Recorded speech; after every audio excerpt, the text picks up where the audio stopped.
your brain might just click and just say, we are dealing with an outright criminal. It's not, there's no way to paint. It's just unfortunate that we got ourselves here, but there's no way to paint it. We are dealing with an outright criminal, and it's not. It doesn't just stop at Tinubu himself. This particular administration is an administration of criminals. Like, it's an like, left, right, center. The fake president forged certificate is a drug dealer by proof. The vice president has very strong link to terrorism. The Senate president was just on the verge of being nabbed by EFCC. Just on the verge.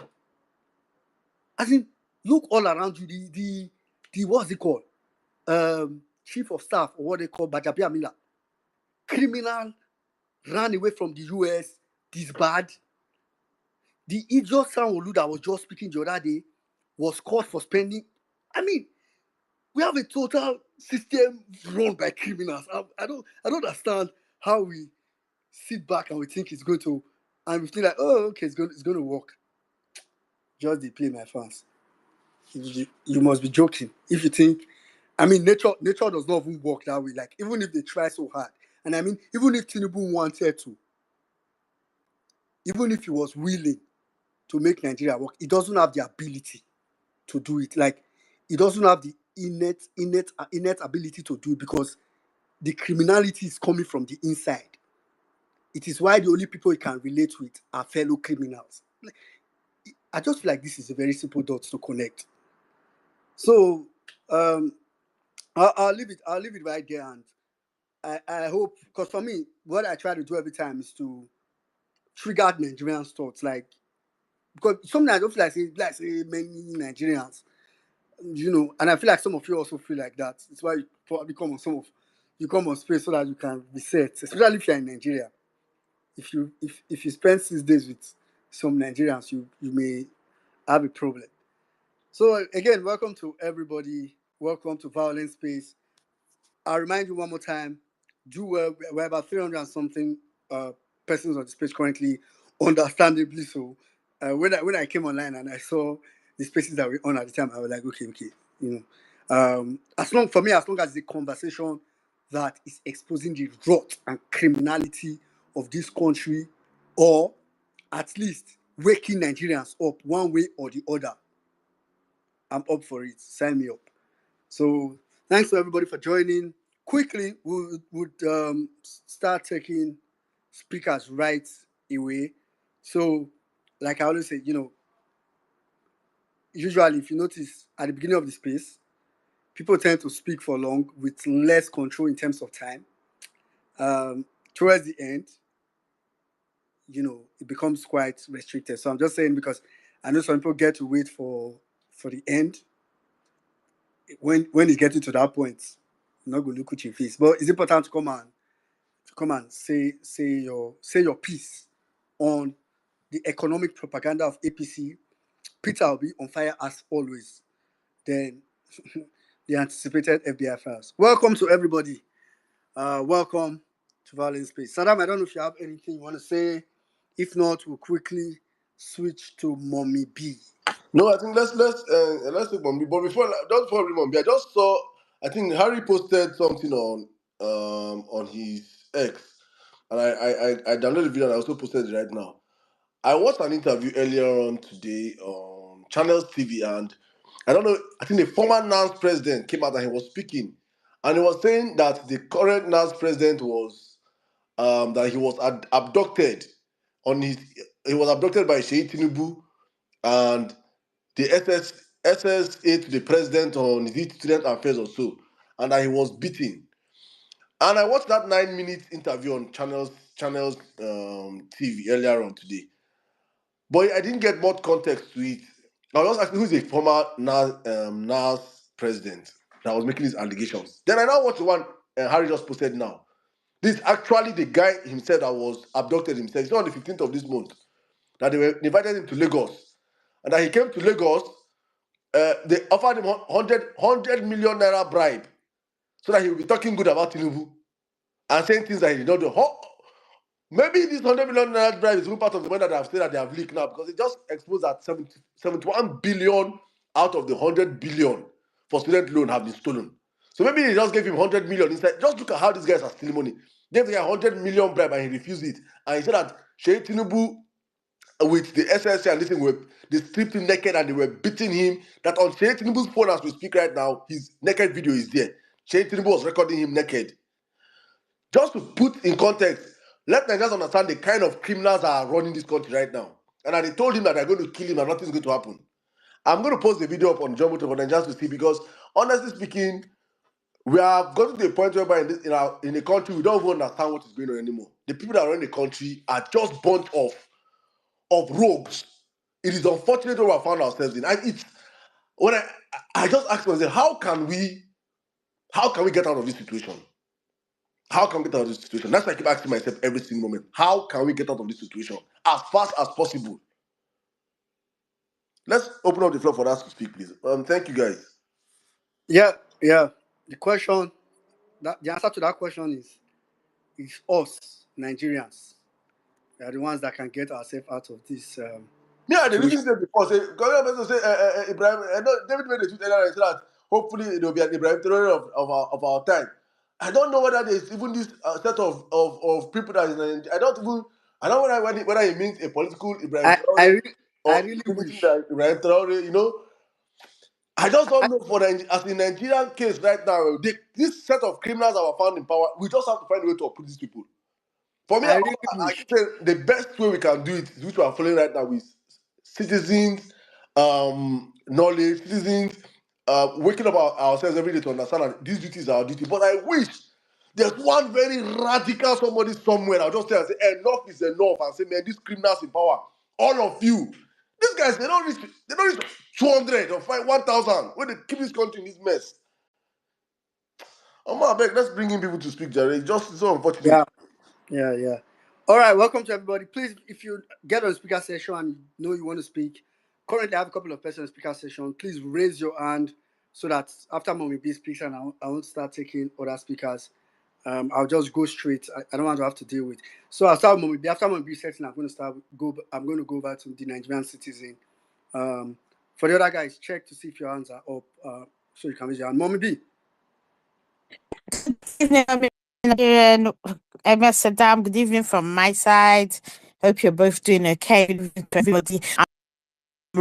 I'm rushing because I have a meeting, but I was like, I'll still stay for the start of the space, but I'm gonna maybe come back after and speak some more.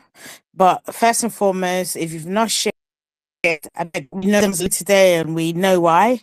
But those of us who are here, can you please share, repost, share the space so we can get other people into this conversation.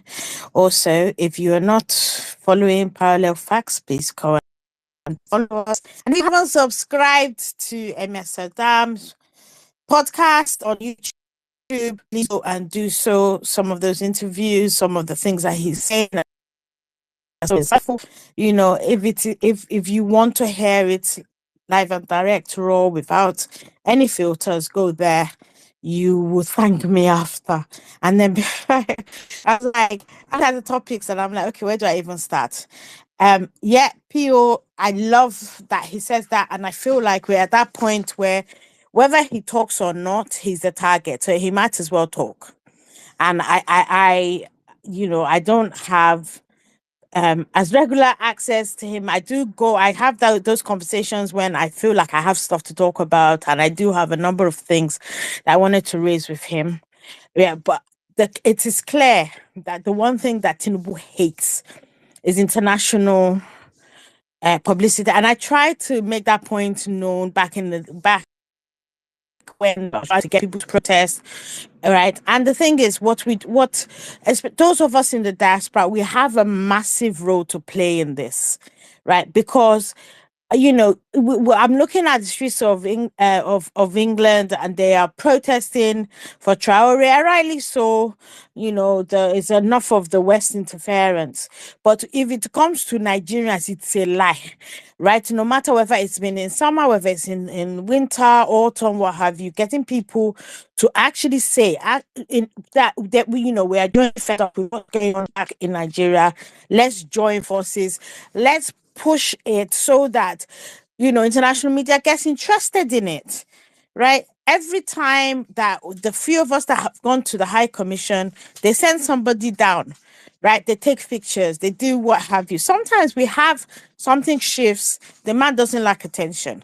And the Western media and all of the corrupt Western governments, right? The one thing that they do a lot of things that will suggest that they're all about human rights abuses. They're about, religious insecurity and all the rest of that. And those are things that are rife in our country. Why are we quiet? This is our time to actually start speaking out about this, generate, pressure groups where we are, wherever we are. And I know we're working towards getting, the diaspora organized, but it's a massive piece of work. And yeah, it will require people to actually be so committed to doing it that I don't have to be talking too long about it. So in the weeks to come, the people will see, those notices and how we want to organize, and those who want to work with us.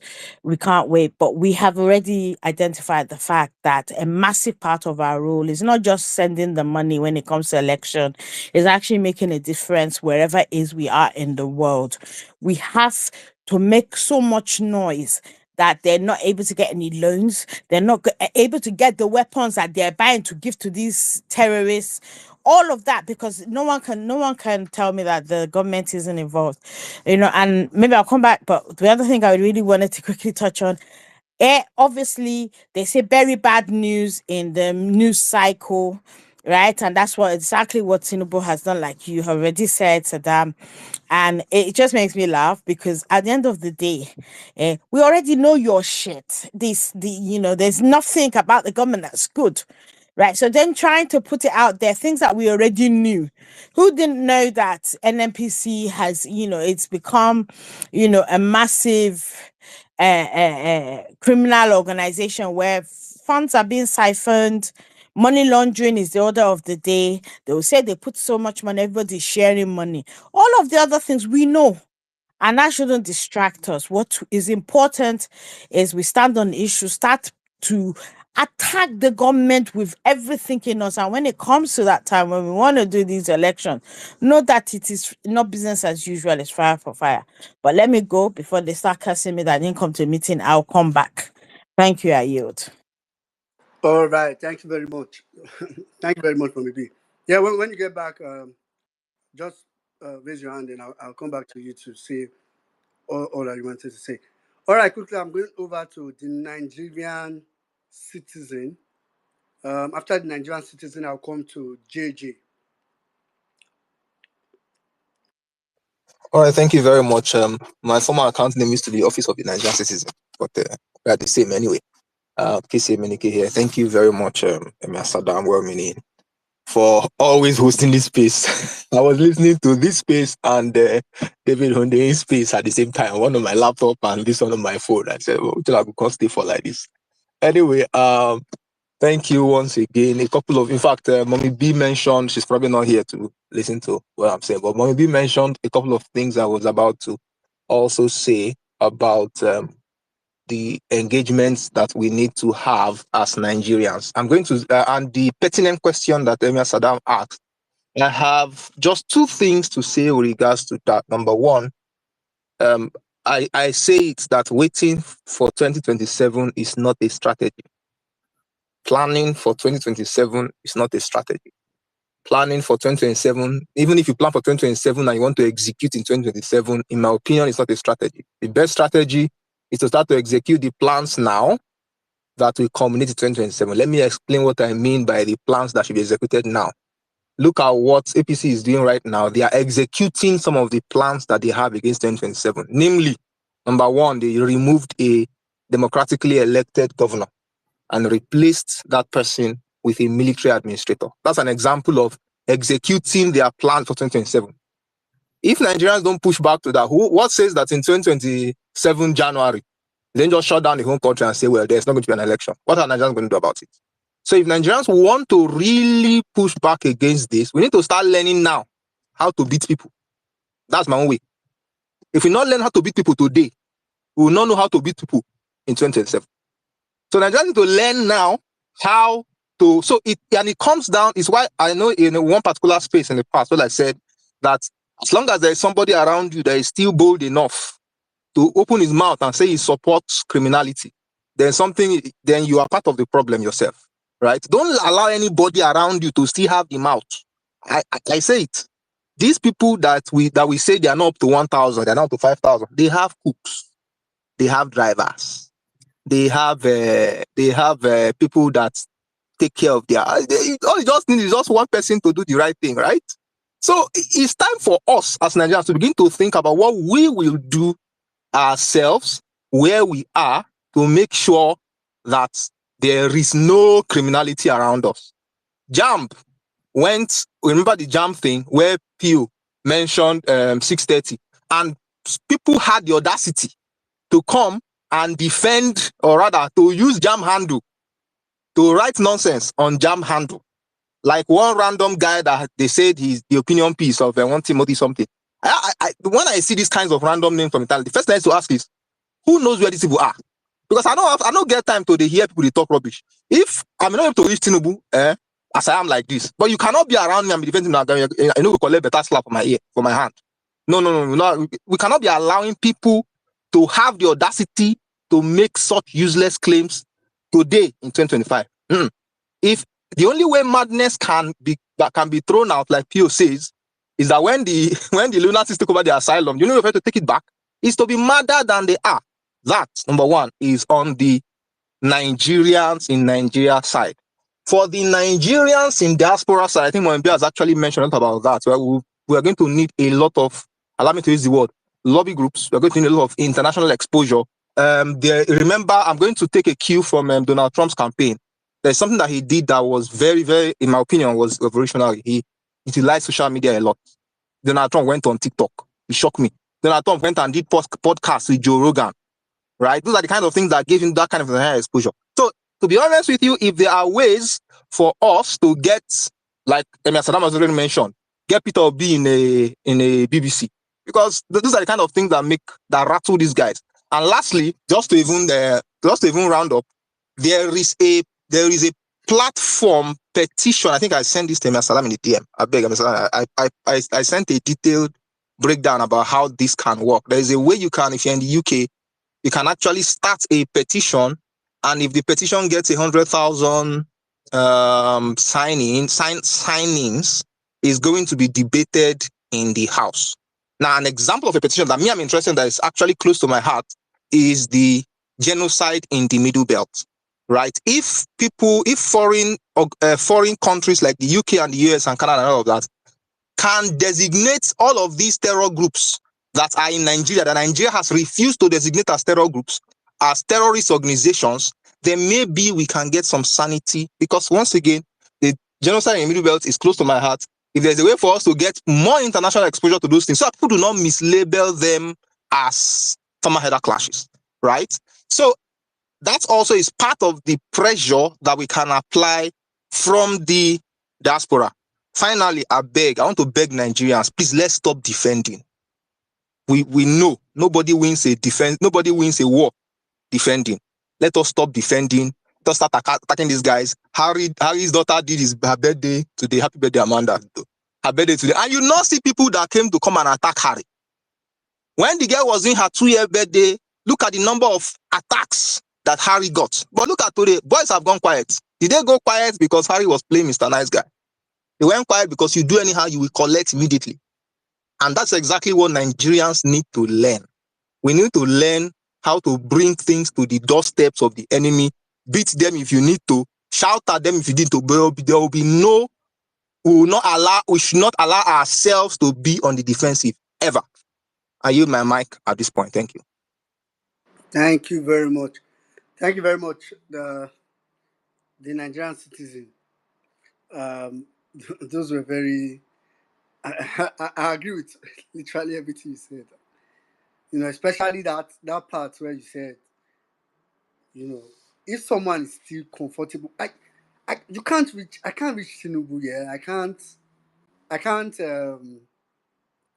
Tinubu is guarded. Is security, this and that.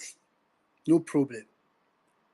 But you see, all these their social commentators and supporters that do it with their full chest. Like, for me, I've said this a couple of times, that the only reason why some of them still talk is really because when they talk, not like nothing happens. So it's a embodiment. So some of them really now see it as, is a two fan base that are fighting. Even to be honest, there are even Nigerians that are suffering that. When fan base is fighting, like either if it's in football, if it's in anything, when fan base fights, so you get the people that, these people are supporting these people, this person or this group or this team, these people are supporting this team. Then there will be then there will be spectators, those that are watching the two supporters. But I can tell you that, so that's not what is happening. That's not what is supposed to be in Nigeria. Nigeria is not an obedient thing. It's everybody against these APC criminals and their stooges. So it's very, very important. Anyway, thank you very much, the Nigerian citizen. All right, I'm going to go quickly to JJ. After JJ, I'll come to justice for the masses.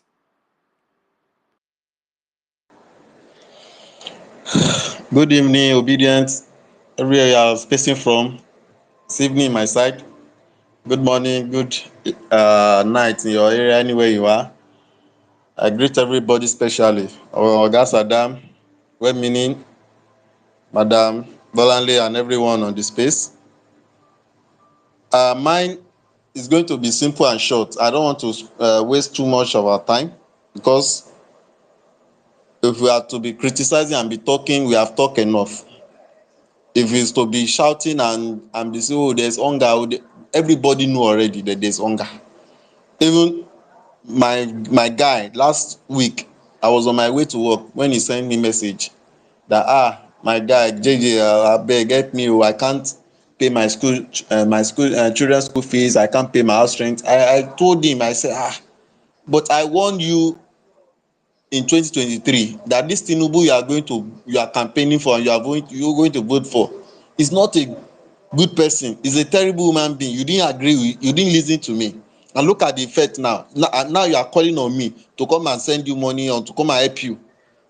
So I lambast him. I really talked to him, and he was just laughing that, what can he do now, that all the politicians are the same. He was just rabble-rousing up and down. I was like, see, I told you, I did research. I did a lot of finding. I studied before I come to conclusion on Peter Obi.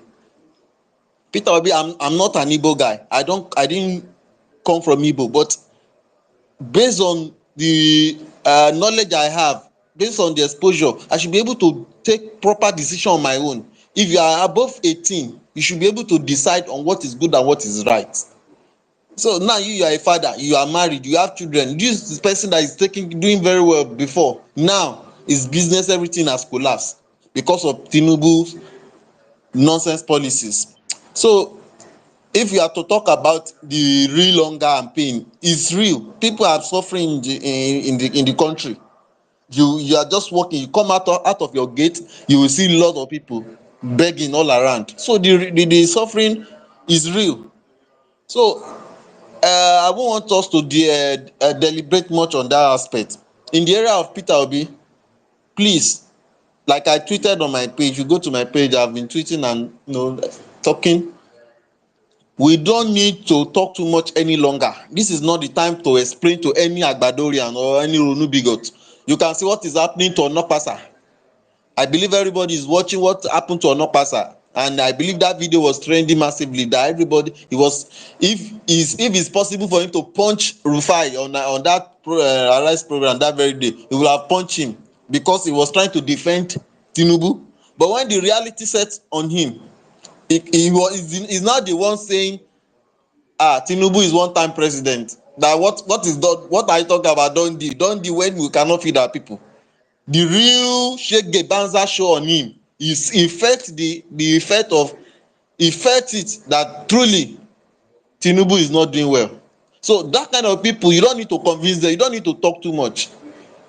All you need to do is just give them evidence, give them fact, just let them be doing the raburazi by themselves. We have a lot of work to do. I was at the obedient seminar that one we had, Southwest in Lagos. I was there. Everybody was there. I posted the video on my page too. So the card, I have been, sending the link to a lot of people so that for them to get registered. My family member, my relatives, my people, the people in my group, I've been sending them so that they can get registered and get ready. We need to start sensitizing our people, know our link, start building coordination. And what I was, there's one guy that sat down with me at the event hall that was trying to tell us that, because when the Mr. Tanko and Mr. Adele Farotimi were talking, I was listening to them. I said one thing we need to do is, though Mr. Tanko has already talked about it also, we also need to involve all these guys. I don't know, probably Mr. What's his name, Dr. Moore and all the other guys. They can put all these ideas into writing so that we can follow it up one after the other. Every idea there's no idea that is a waste. Everything can accumulate to helping us get into Aso Rock in 2027. And I thank God for Mr. Peter Obi. He said, if you are in my caucus, you are with me, and you cannot bring idea, you cannot bring your own idea, I will send you out. So everybody need to come together and solidify. We need to hold ourselves together, build idea, build synergy, support each other, hold each other's hand in any way we can. My own idea is we need more security apart from the security that Tinubu and his people, the army, police that they will send in the area that are prone to all these guys, all these agberos. We need more.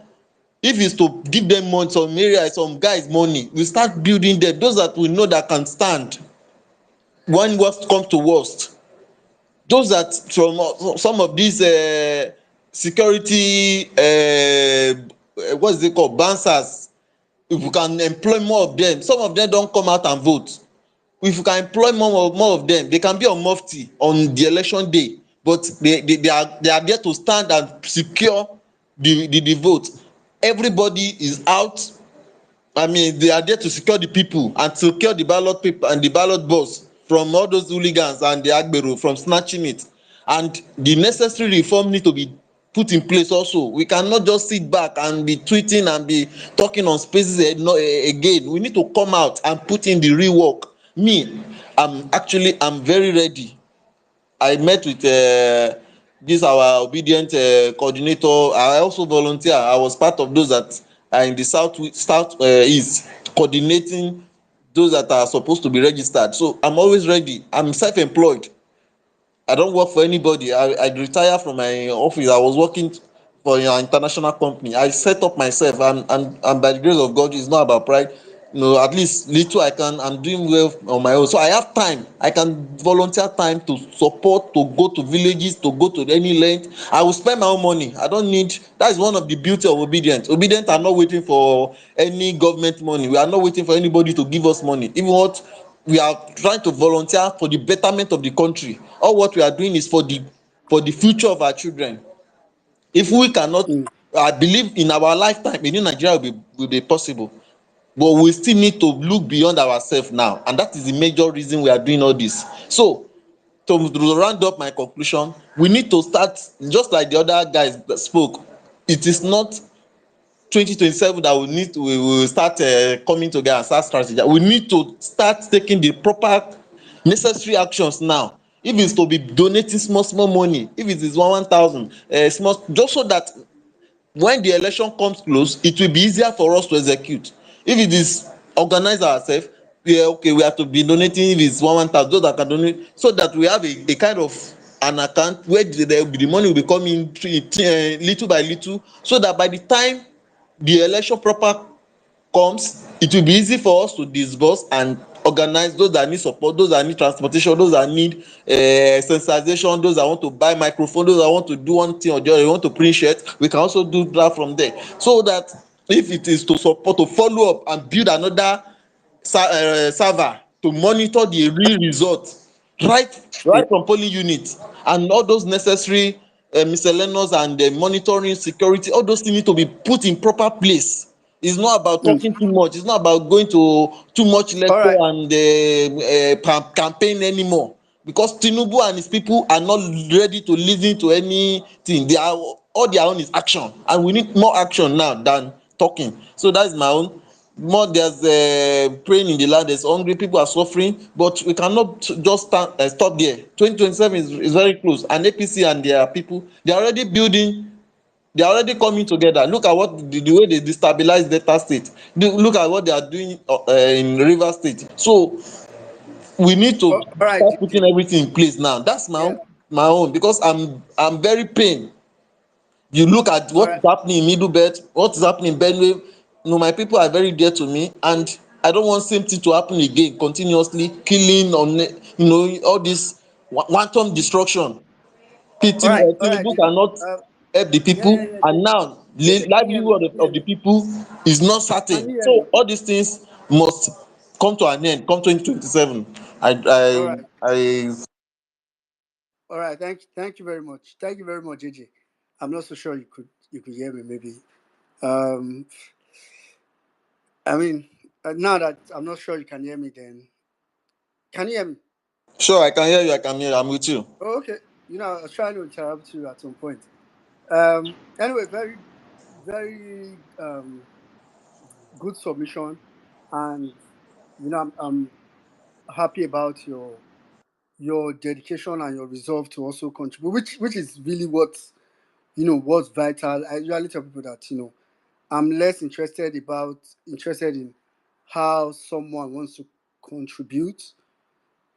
Of course, less interested doesn't mean I'm not interested at all. If I feel like I could advise you on how best you can do whatever you think you want to do, I'll go ahead. But generally, I think the minimum for every Nigerian, the minimum is like JJ just said now, find a way to get involved, even if it's to be talking to people. You know, it may not be necessarily the way like what JJ exactly said, but it's important that what we need in Nigeria first is actually awakening. I mean, a lot of this thing that JJ said just now is important, is good, but if Nigerians are not awakened, right, in 2027, and this is a cliche, it's becoming so much, but it's something that we need to keep saying. 2027 election, we cannot, I don't know how to put it, but if we want to run it like any other normal election, trust me, it's like, I don't, to be honest, I've said this many times, I don't even think 2027 election will not even be violent. Like, it should not be violent. You can bet on it. I mean, of course, there will be violence, but I mean, it should not be that typical one. They have found a better way to rig it. So it has to it will just take Nigerians just deciding, to be honest. But I hope we'll be able to get to that point. Justice for the masses. And I don't know if maybe I'm the one struggling to see requests, but um, anyway, I'll see if that's just me. All right. Go ahead, justice for the masses. All right. I greet everybody on the space. Emir Saddam, I greet you special. Well-meaning, I greet you special. I greet everybody on the listener and the speaker session. The speaker session. Um, mine is just. I won't take much of our time. The truth of the matter is this: if you watch in recent time what APC, what they are doing, the propaganda they are pushing is coming out thick and fast. Thick and fast. And they are doing all these things for 2027. This is what I've got to say. Those of us that are obedient inside out, there are still some of us that are still sitting on the fence. The earlier you take a stand, the better. If not, you will fall for their propaganda. Before you reply to any tweet, if I told you want to reply, go and look at the numbers of people following that handle. You will see 10, 2, 3. APC, that demon infested political party, is recruiting, or they are recruiting people en masse. And I've said this, the worst thing that happened to our political system is registering APC as a political party in Nigeria. The obedient represent new or better Nigeria. APC represent maintaining the status quo. And that is why they will always ask you, what will Peter Obi do differently if elected? They just believe that, look, the system cannot be changed. The corruption has eaten so deep that it cannot be changed. But we, the obedient, we believe that it can be changed. It can be changed.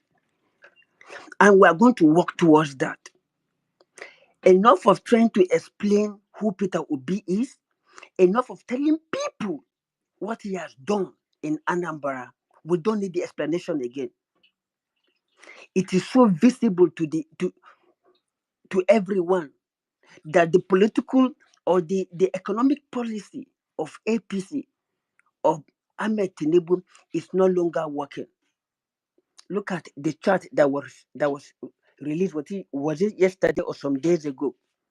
And now people, even many people are coming out now to debunk the chart. We just saw something just a while ago. ICPC saying that 70 billion was misappropriated, or they could not trace it from the student loan. My And brother, recently, 71 billion, please. 1 billion a big money. Not about 1 billion. okay, 71 billion. And Bayo Onanuga just came out. He want to do damage control. Say no money miss. And we know the reason why he want to do damage control now, because look, this is not the right time to them. This is not the right time to give the government a bad name, because we are heading into 2027 election. My brothers and sisters in the obedient movement, the task to kick APC out of government is a task that must be achieved through our vote. It's a task of no retreat, no surrender. We must save this country. We must save this country from political vampires that think that they cannot be exited out of government. But we will do it. We shook them in 2023. We will do better in 2027. Tinubu can be defeated. Jonathan was defeated. Tinubu can be defeated.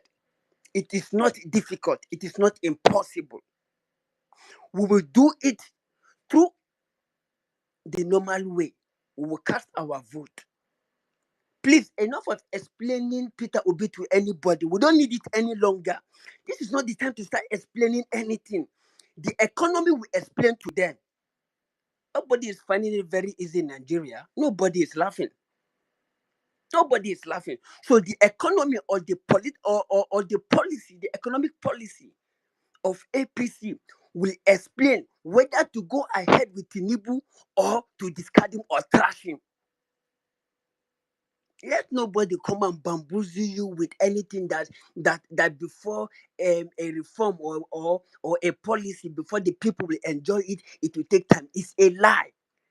Alex Oti and Tinubu, we are both sworn in the same day. The both of them were sworn in the same day. What is Alex Oti doing that Tinubu cannot do? What is the difference? Of course, we are all here in Nigeria now. We know how Abia State be now. We know. We know. But look at what Alex Oti is doing in Abia, and look at what Tinubu is doing with Nigeria. Tinubu is not going to take us to our El Dorado. Tinubu will take us to Golgotha, the place of the skull where Jesus Christ was hung. That is where Tinubu will take us to 2027. If we don't kick him out 2027, that is where he will take us to. Please, my brothers and sisters in the obedient movement, let us consolidate more. Let us recruit more members. Let us preach Peter Obi. Let us preach better Nigeria. Let us preach prosperity, progress, love. Let us stop antagonizing people. If anybody has a divergent view, they have the right to have divergent view. It is their right to have divergent view. No wahala. No wahala. It is their right. Whosoever you want to vote, it is your right. No wahala. But do not allow it is your right not to allow anybody to influence you. It is your right not to allow anybody to influence you. As for me and my family, as for me and my household, Peter Obi, forward ever, backward never. Thank you very much. I yield the mic. Thank you. Thank you very much. Thank you very much, Justice for the masses. Very, very, very, very good submission. That's very nice. Very nice submission. Thank you very much. All right, quickly. So I know Olu Adam Larry, Real Jack, you guys came in before Ike, but your hands are not up, so I can't even tell if you guys are currently ready to speak. So it's why it's important. It's important if you come up and just see if you could put your hands up. Olu Adam Larry, are you there? I am well meaning. I'll be able to speak in the next 3 minutes, please. I'll put Okay, my hands. okay. Thank you. That makes sense. All right, okay. Now in that case, I'll just go straight to IK. I don't know if there's an issue with X. I know I've brought up a couple of persons and they drop back again, but I also know that we have a lot of people in our listening to our brother. So, but let's see. All right, quickly, IK Igbo. Yeah, I bring up IK. some people and they keep falling back. I don't even know. Yeah, I've brought a couple of persons up, then they fell back. So I don't know if Twitter they do magic. IK, go ahead. Good evening, everybody. I just came back now and I decided to join the space. What I wanted to say is that I don't know if anybody knows is closer to Jack. Please kindly advise. Jack is my brother anyway. We come from the same local government. My brother, I But beg, please, on this place, please, you have topics, eh? Please, just stick to our topics, I beg. We don't come here and be doing, please, I beg. okay, If Mr. it's your Ram. brother, I can reach out to him Now personally. We don't have time for all those things. Please, just go straight to our topic, and thank you. Okay, no problem. What I just wanted to, I tweeted today and I tagged the Grandmaster and some obedient. I believe our job, we have to run a marathon race against this APC propaganda. If you guys noticed the other day when Sanwo-Olu, the governor of Lagos State, I think, and I believe he was not the one that tweeted that, because maybe he tweeted it, but I believe Sanwo-Olu is educated, because most those things he tweeted was just propaganda from Reno Mokri. I respect that man so much anyways, but it's quite unfortunate, that he tweeted that. So what I'm trying to say is that, and then Wait, somebody, which man you respect so much? I don't understand. no, like I said, I respect Sanwo-Olu. Like, Which sound? I think which one? The one that followed Tinubu to Guinea to go and say okay. wait, cool down. No, No, I see, just want to know. I want to know. yeah, that's how, yes, I that's understand. Sanwo-Olu. Wait, because me, I suspect you now, whether not your business partner. Hope say, No. okay. No, Is he the I'm one that anti. that went to use fake dollar in the US and was arrested? Yeah, yes, that man. The kind See, no, the kind wait, person wey dey respect, yeah. now, cool down, wait, relax. See, what I'm trying to say is that, how will I put this now? Okay, in this life, you might not like somebody, but you can just respect somebody. Just let me put it like that. Maybe let me just put it like that. So no, what I'm trying to say is that because I believe he was not the one that tweeted that thing, unlike him. I suspected it was maybe Gawat or what. Okay. I agree with you that I too believe it was not the one that tweeted it, but it's not for the reason you don't believe. My own reason for not believing is because some of the English are too big. Someone who's not that intelligent to use some of those English. That's the only reason. It's not because I respect. There's just nothing to respect. Go ahead. It's just funny the way you are saying it. Go ahead. Yeah, no, so I understand. Well, let me tell you. Let me tell you something. Okay, maybe it was Omojua, because these APC people, when anytime Omojua tweets, they try to like say he has sense. Just let me mention somebody's name again. If you know what will I put it now? This low budget Mazi. If you watch Mazi's tweet, he was not the one that wrote it. This You guy know just that. a copy for them from my ear. Oh, Wait now. go ahead, Ike. Wait now. Relax. If you see Mazi, if Mazi writes like 5 or 6 paragraphs, he was not the one that tweeted it. What they Who do be is that Maz? I don't know. Mazi Mazi Unadi Kanu. 20k now, propaganda 20k now, that Abe governor exposed. I don't know that person. I don't know that person. Okay, no worry. People where they know. So if you Yeah, but I watch, think Omojua. I heard you said Omojua. That's likely. So go ahead. yeah, that's what I'm so I'm telling you. So they always tweet the thing they give Mazi to post, because if you read the tweets from Mazi direct, you see all those mistakes in the English. But if they give him to tweet, you see it. So maybe the person that is writing for Mazi to post was the person that wrote for that tweeted for Sanwo-Olu. Since so something like that.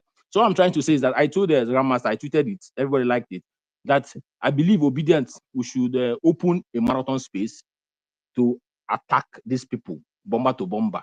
If you watch that day, somebody who is that was Whitebird that came on what's that lady's name? MasterChef space. So he was like saying that obedience did not. Ike. Oh God, you don't narrate what you happen for so many space. I don't No, I'm trying confused. to like update us now. Wait, now let me tell you, cool down. When Masterbite came there, Masterbite said obedience could not even counter what like we did not. It's not like that's why I mentioned Jack, but let me forget Jack. People that came there to counter did not do a good job. So Whitebird was saying that obedience supposed to open anti as in counter space, to follow this APC. No, he was trying to advise us anyway. So what I'm trying to say is that we should give these people aura for aura. You understand? Yeah. Like a bomber. Yeah. So something like that. When something like that comes up, we have to like. Just if you watch, okay, let me tell you another thing. Deji, most of you guys know Deji, this obedient, that lives in London. He contacted me, say want to open the space to talk about Tinubu's failure. But do you know that the same day, that was yesterday, I believe, yes, day before yesterday, do you know that they even had to recruit this same Mazi? Mazi had to open a space for 22 hours, just to counter Deji's space, which I told Deji. So what I'm trying to say is that we should try as much as possible, even though Emir Saddam is not around. Other people can just open space just to counter this. We just give us 24 hours running space against this way, because propaganda for propaganda. Sometimes, let me now clear something on my mind. When they talk, they said obedient are too emotional. Do you know the reason why we are emotional? I came into politics, Nigerian politics 2022 during the election. Why I am emotional is that I hate lies. That is why we are emotional. Most of obedience don't even do politics. So when you are into politics and you see somebody, something is black, they're trying to paint it white. Then when we are talking about it, they say we are emotional. You understand? So we have to be emotional because we want Nigeria to work. We have to work. I live in a country. I live in a country where things work. Yeah. Trasi ban, S ban, Dutcher ban, alles work. So why would I not work my country to work? So when we talk, they say obedience are emotional. We are emotional because we want Nigeria to work. I don't want to come to Nigeria. Okay, come to Nigeria, I have 24 hours light. Come to Nigeria, you don't have light. You don't have water. You don't have good roads. Nothing. To the extent I had to contact Umahi's nephew. Umahi nephew was my coursemate in Unizik. I had to write the guy. Tell your uncle to contact Autobahn GmbH.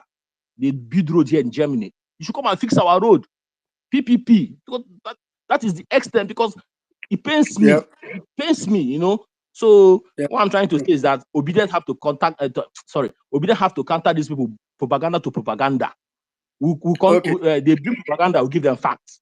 You All understand? right. That's what I want to say. All right. Thank you very much, Ike. Thank you very much, Ike.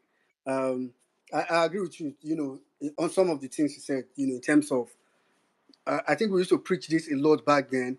The truth is that even like for some of us now, you know, I'm sure even if Saddam wanted to hold space every day, he would not be able to do it. So the spirit is willing, but the flesh is too busy. Let me put it like that, not weak.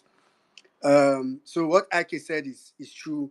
Um, Opening spaces, there are a lot of obedience that started opening their spaces, and over time they had their own audience.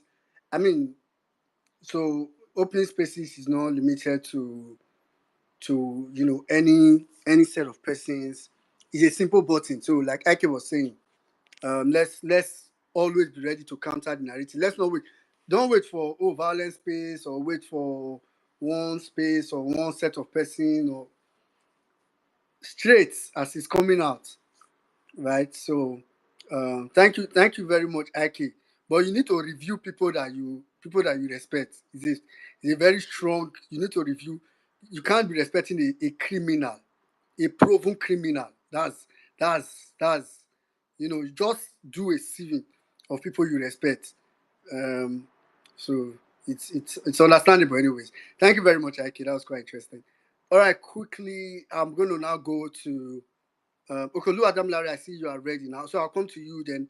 After which I'll come to Dr. Royad and Rita, and that's because they are the ones raising their hand. So if you're on the speaker session, your hand is not up. You might be saying, "No, I've been here since." I'm not calling you because your hand is not up.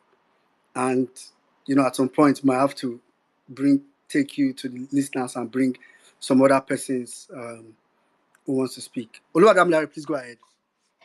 Thank you so much, Well Meaning Nigerian, for giving me the opportunity to speak. Can you hear me, please? Yes, perfectly. Yeah, thank you so much. First of all, I need to personally thank Emir Saddam for taking the personal decision to come back after his long sabbatical. To keep the fire burning, to keep hope alive. There is a spirit of the violent space that it brings back memory from conception. So thank you, Emir Saddam, for making that personal decision. I also want to thank the regulars here and the new first comers here. Violent space is where you really, really want to be. And I also want to use the opportunity to thank or to reflect and remember our comrades that used to be on the space that we've lost. I'm trying to confirm whether it's Joe Obedient that we lost a while back. No, it's not Joe. It's Peter. Peter is better. Peter is better. I think it's Peter is better. Yeah. Joe Biden alive and fixing solar power everywhere. I'm sorry for the confusion. Yeah, I think it's Peter is better. Go ahead. Yeah, couple and they used to be here. You see them all the time. They'll be the first people to be on the front row and last people to leave. Just may his soul rest in perfect peace. And I'll also wherever he is, please help us bring back our big brother Jimmy. I know he's probably trying to do his own personal sabbatical, but we would love him to be back on the space. I would quickly just jump on the APC economic propaganda. And the one that stuck out to me is the one that people are not reflecting on. It's the defection of PDP in Delta State to APC. And the reason Okowa gave on Arise was that they wanted to connect Delta to the center. That particular line, I've been hearing that particular line for 10 years now.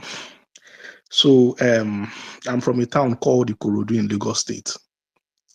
I think there are about 3 or 4 points that connect Ikorodu to the island. You could go through Ijede. I think 2 routes through Ijede, one in Ibeshi and one in Igbobu, Bayuku, Ofin. It's just 5 to 10, 15 minutes on boat, and you're in the island. So the propaganda started way back in 2015, where they said, "Oh, it's PDP that is in Abuja. Let's get APC in Abuja so that you can connect Ikorodu to the center, so that they'll build the fourth mainland bridge." And that was the propaganda they used. 8 years of Buhari passed. And 2022, 2023, they also used the same propaganda. I was like, "Oh, let's get Bola Tinubu. Is the master strategist. He has the vision of the fourth mainland bridge. Oh, let's put him in power so that we could connect Ikorodu to the center and build the fourth mainland bridge." Till today, it's still on plan. If you Google fourth mainland bridge, you will see the amount of time they've kickstarted it on paper. So looking at this propaganda starting from my hometown and seeing the same card being played, the Delta people being lied to that they are connecting it to this, that it is their normal OT. It is just propaganda. And one thing about propaganda is you cannot continue to rule. The truth will eventually come out. So I would encourage my fellow Deltans not to buy into that. Nobody's connecting it to any center. It is just part of their own APC propaganda. I know it's the story of Fashola Road that is gaining ground, but that particular propaganda of connecting Deltans to Abuja struck out to me because I personally witnessed that particular line of propaganda. I will just try and round up by this. I always back 8 to 9 years, because I always say on every space, I'm a little bit biased and I see my worldview through the lens of the Bible. So I always had it at the back of my mind that is because I'm a big fan of the book of Proverbs. I'm like, is this Bible really true? What Proverbs is about the wicked and the foolish and all, does it really make sense? These things are, yes, it's true on Bible, but it's not true on real life. We don't witness these things in Nigeria. The wicked are the ones that live long. The wicked are the ones that prosper. They are the ones that and the righteous perish and all that kind of stuff. So one particular line struck out, and which was that a good name is better than riches, and it is to be desired than pure gold. And I'm having a niche that this might actually really come true tomorrow, because this FBI, they've tried to deflect. He has poured in thousands and thousands of money, just to make sure that this story doesn't come out. And I've really seen that even with the amount of money he has, with the amount of power he has, he was hoping that the presidency would erase his past. So I think that's part of the reason why I felt he wanted to become president. He felt the office would be the one to give him the respect. So, and that's the mistake most of these politicians make. They believe in using the office to whitewash their sins away. Imagine the Senate president going to the burial of the Pope, going in the name of I'm the Senate president of Nigeria. You are not going as a person. You are going with the office. And so they desecrate, they defile this office, they pollute it. It's like a polluted shrine. When you bring up those packages and you hope that the office will cover it up. And now I'm reading another propaganda. I think a news media brought it out that they are witch hunting the Nigerian president. No, there is a person before the president. The president is an office. The presidency is an office. So you bringing your baggages into that office will not automatically make the world respect you because you are the president, of a country. But you have these baggages. So and sometimes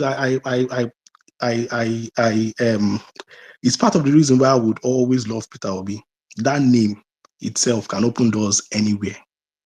It shows that a good name is to be desired than all the political gatherings you can see.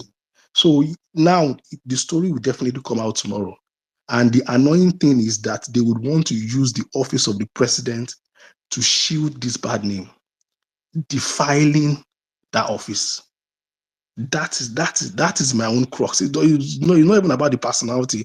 It's about defining that office, because what will now come up or what people will be saying is, "Oh, I heard your president is this." People will no longer respect the office because of the names that have defiled that office. That is the crux for me in all this matter. And like I normally tell people that there is no one single system of government that is better than the other. You can't say democracy is better than autocracy or socialism or all the kind of isms we have in this world. We just need a leader that has the fear of God. Simple. And you can see that in Alex Oti. You can see it in what he's doing. You can see the fear of God in what he's doing. He's not doing it because he's trying to amass. He's doing it because he knows one day he's going to be accountable to somebody other than himself. But we see these people, they come without it. You are going to the Vatican. You know you have these baggages. You have not gone to the world to explain yourself. I'm talking about the Senate president right now. Explain yourself about your story in the matter. And you are going with that baggage to the Vatican, to the to the holy city, apart from Jerusalem, going with the office of being the president, and you expect people to respect you. These are the kind of shallow-minded people that we have running Nigeria, and it grieves my heart. It really, really grieves me. I know Nigeria is a good, very blessed country. I know the amount that they are stealing right now is not enough. Is not even, it doesn't scratch the amount of wealth buried under the soil in Nigeria, even within its people. But the truth of the matter is, as long as these evil people continue to be in power, the riches of Nigeria will not automatically yield to them, because the riches of Nigeria know that they will be defiled. I always point out a perfect example with the presidency of Buhari. The first thing Buhari did when he entered office was to start oil exploration in the north. That was, go and Google it, the first 6 months. That was even before he started appointing ministers. That was the first thing he did. And when he used his ATS, the tail end was when he found the oil. It was about 2 or 3 months before he left. Maybe he didn't see the oil. Maybe he just wanted to put up a charade where they started doing, I think they learned Now, granota. where they were trying to. There is oil in the north. I can categorically say that there is oil in the north, but they will never see it as long as their plan is to use it for evil. They will not see one drop. How? It's not possible. Because even nature itself, it harbors evil. It does. So it's not a matter of we want Southern to continue 8 years. There are some people in their life, they would never know how it feels to enjoy uninterrupted power supply for 2 days. They will never know how tap water tastes like. There are basic things in this life they will never understand because of the shackles of this evil government. And I believe even if we as the people fail to push this thing out, nature will push them out. Because the evil that this party called APC has, they've so much bastardized good governance that the only person doing it is they are now trying to use, that's Alex Oti, trying to use propaganda to bring him down. Why? Because their mind continually thinks of evil. Tomorrow now, I'm not surprised at first, once the news of the FBI file comes out, you will now hear of one, maybe Sahara reporters will now do what do the exclusive. Will now bring up another major. Saddam knows the bring up another major propaganda or news that will rival the FBI files itself, and then that will now be the distraction. But it won't go away because it will be there. It will be uploaded on Grok. ChatGPT will upload it on ChatGPT and tell him to file line by line, interpret what is there, and they will be bringing it out for him. And I remembered, I think it was during the election period where somebody came up on space and saying that who has traveled abroad has not done something shady before. And I'm like, is this the kind of mindset that we have in government? Is this the kind of people that we have that they believe that everybody traveling abroad must be shady to be able to be in power? What is the point of power when you use it for evil? What is the point? And they will live there. And all those people standing on mandate that is fragile, mandate that is built on falsehood, they will both crumble on it. They will both crumble on it. I would like to let other people speak, because if I keep hogging the mic, you might go through an emotional roller coaster. Thank you so much again, 1 Million Nigeria, for giving me the opportunity to speak. Emir Saddam, God bless you. Thank you. Thank you very much, Olu. Olu Adam Larry, if they give submission like this, it be like sermon. And I was listening.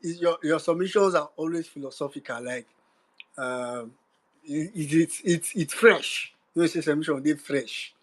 Thank you for that. That was a very that was a very honestly, that was a very good submission.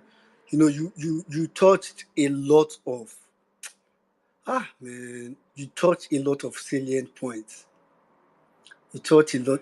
If APC intentionally instill criminality into their supporters, because that thing Oluwadamila said just now is true. I'm sure some of you have heard APC supporters say something like, you know, forget people don't everybody they do them, then they do them. Like, are you okay?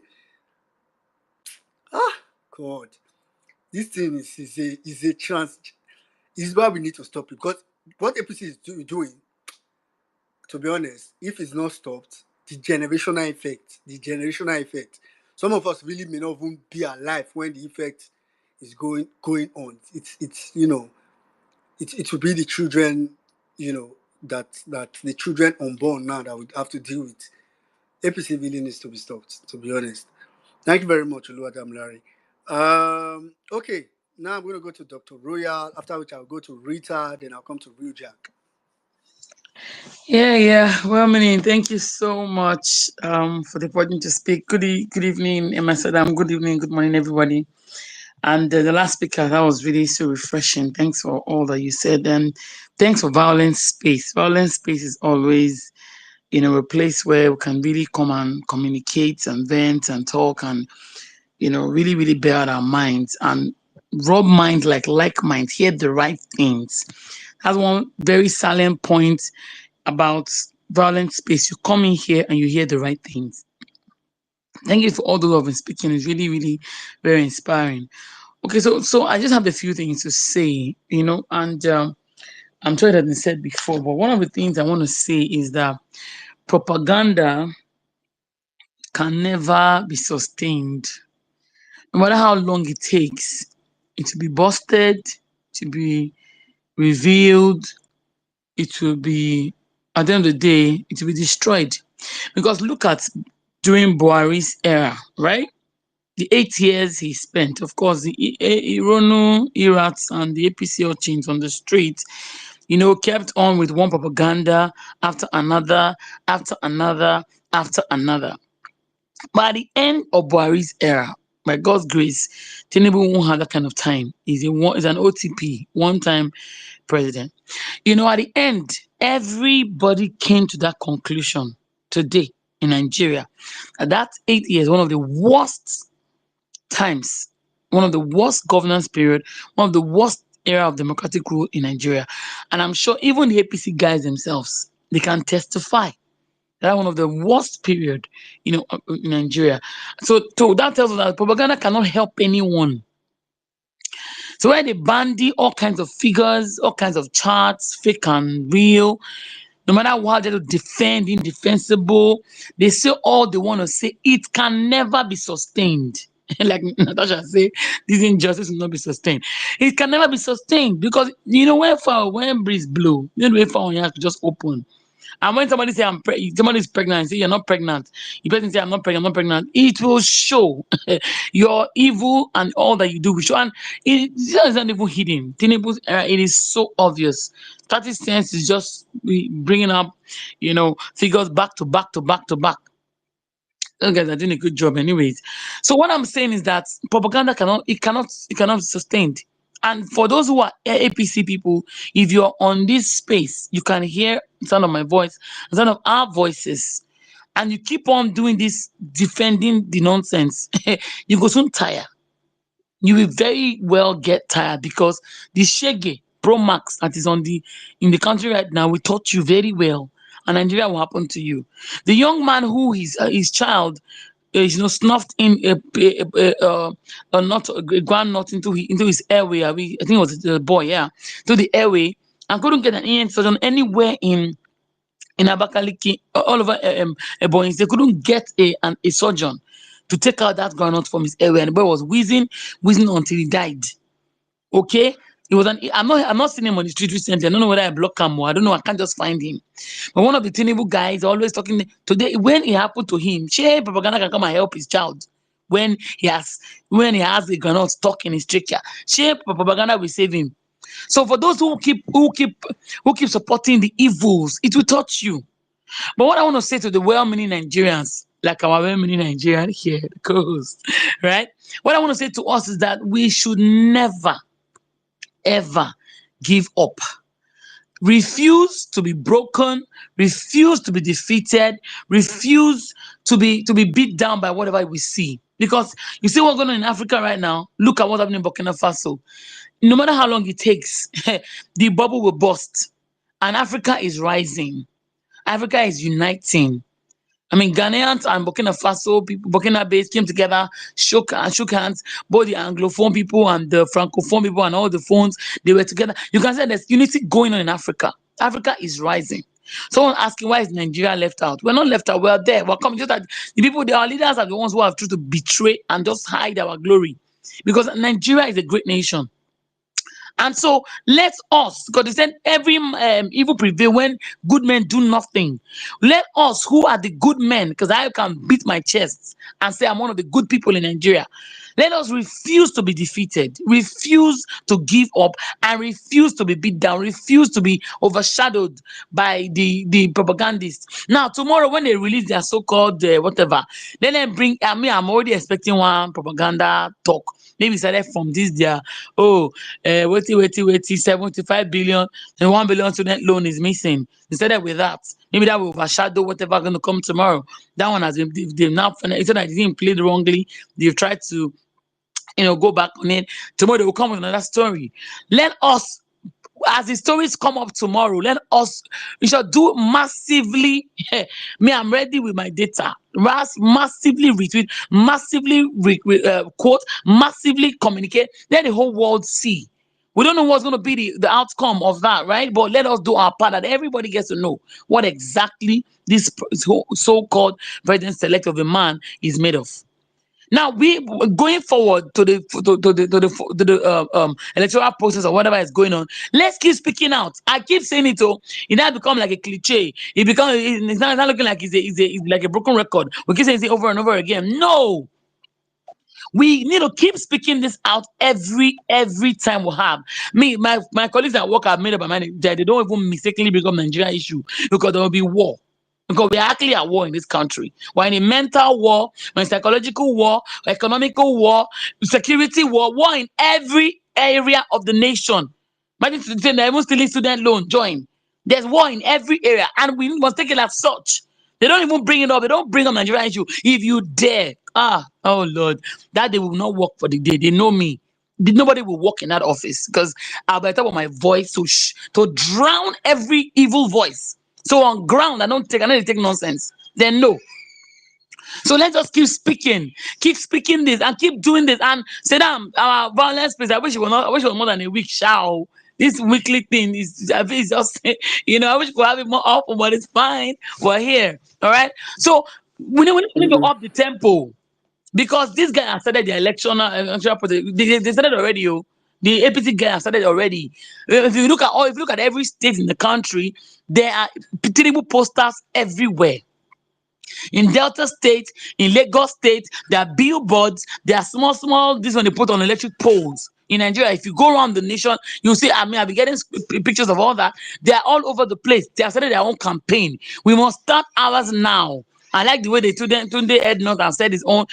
We must start ours in our own way. So I like the way Peter Obi trends practically every day. We should now begin to trend. We should now begin to do our bit on ground and even online. We need to start, because this is what I'm started right now. And it's a psychological one, like I said. If they the reason why they are putting Tinubu's pictures, people get so used to seeing Tinubu. It's like a subliminal how the subliminal thing works. They put it in your face. You guys so used to seeing that picture that you now begin to accept it.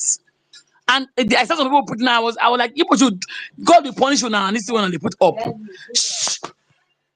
Yeah, don't tell my kids are just around. It's like a subliminal thing they're doing. They put Tinubu in your face so much, you see him so much, you begin to accept that it's okay.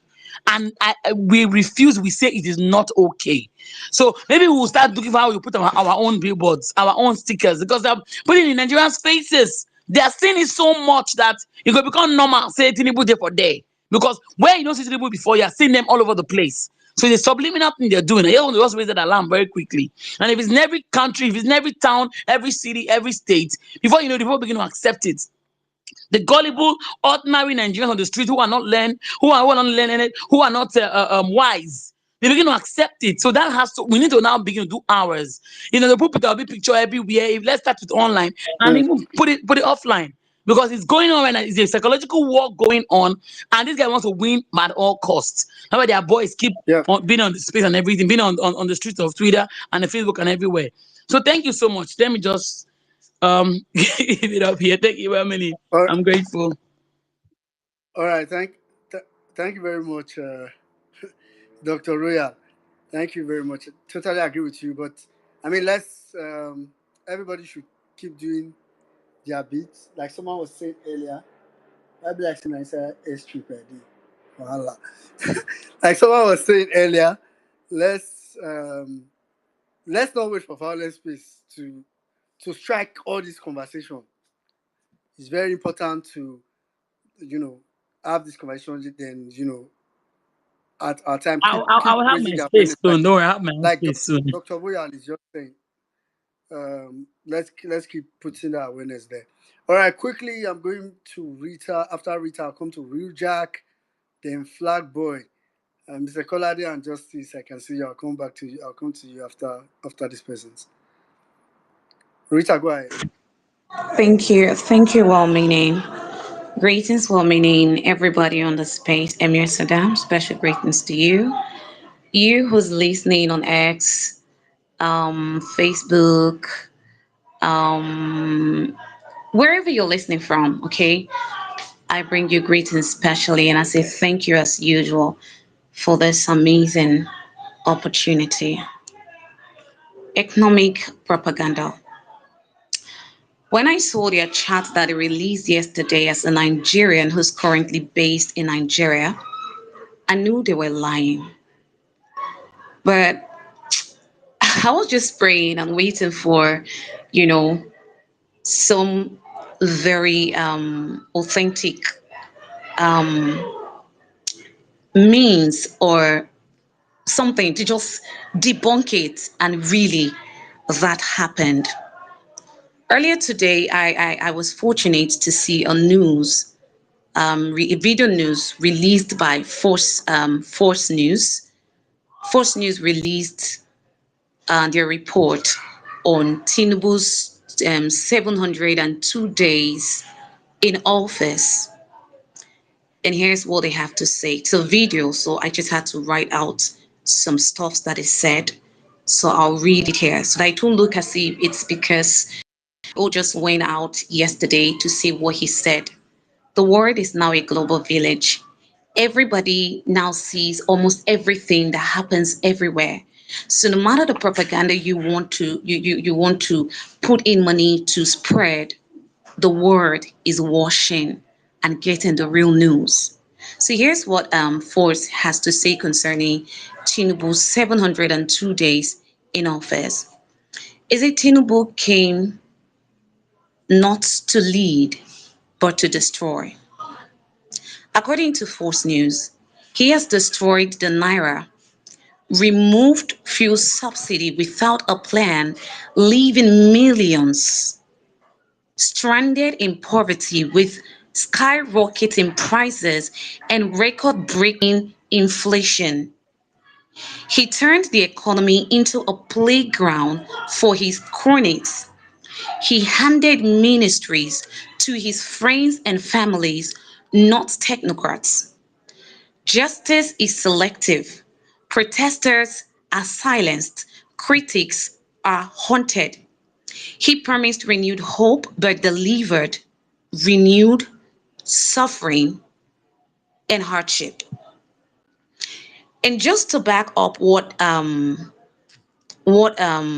Force News has released, I want to read one of his die-hard supporters tweet that she made 8:58 p.m. yesterday, 30th April 2025. I don't know how many of you saw this tweet. Let me just call her name for those who want to go and fact check. Her name is Mama T. She tweeted, and I read, I love all my beautiful and lovely followers here. God bless you all. But please, can you kindly reduce your requests and demands in my DM? Please, I am nobody. I have no connection. Between Sunday and tonight, I have received over 60 requests in my DM, ranging from urgent 5K to requesting for job connection. I can't even connect myself. I am a graduate and I also need big job too, but I can't get one. And I went into business. 30K has gone from my little business capital just today. I am strained and tired of all these requests. Please have mercy on me. Nobody bankrolls me, please. Let's understand each other. That was Mama T's tweet. The lady wearing goggle on her DP.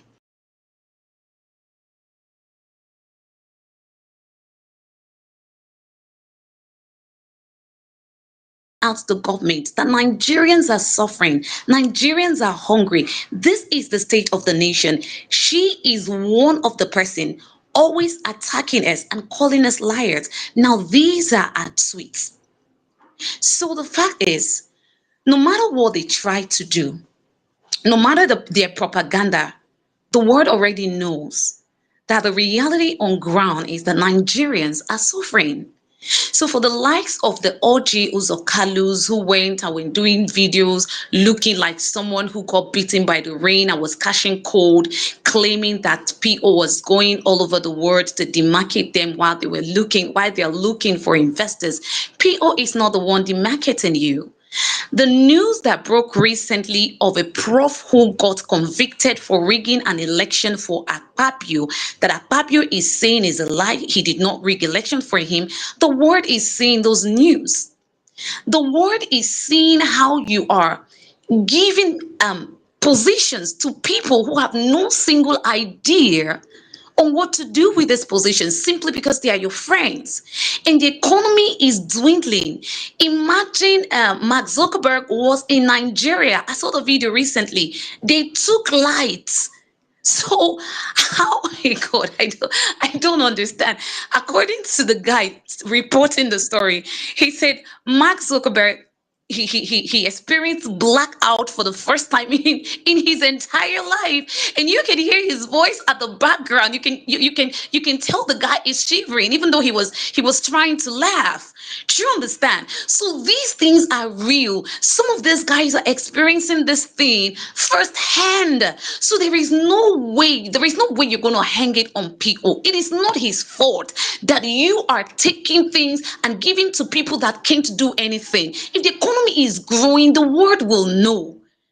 If it's not growing, they will know. So stop pumping money into influencers, trying to tell them to say they should say it is white when it's black. Because before the world will believe you right now, because it's light age, they will do their findings. Some of them are in Nigeria. Some even have their spies or their people in Nigeria that give reports to them. So there is no way, because everybody is trying to gather news. Everybody wants first-hand information, and they have people in various countries that gives them this news, this information. So stop telling the world what you are not. Nigerians are suffering. It's a fact. Imagine you that is defending a government. You just wrote. Jimmy made a post the other day of an Agbadorian in his DM saying, bros, now all those ones not just for media. Oh, we are suffering. And of course, we see the videos of many of them, the few of them who supported them crying up and down, saying they regret supporting him. So what are you guys really saying? What are you guys saying? The economy is down and it's a fact. There is no way you can debunk that. Una fit say they know they see the videos of Nigerians where they commit suicide every day? Or do you think they are not seeing the videos of Nigerians who are packing rice from the ground, picking tomato, broke as in rotten head of fish? They buy carton for 18K. Today, I bought a carton of shower.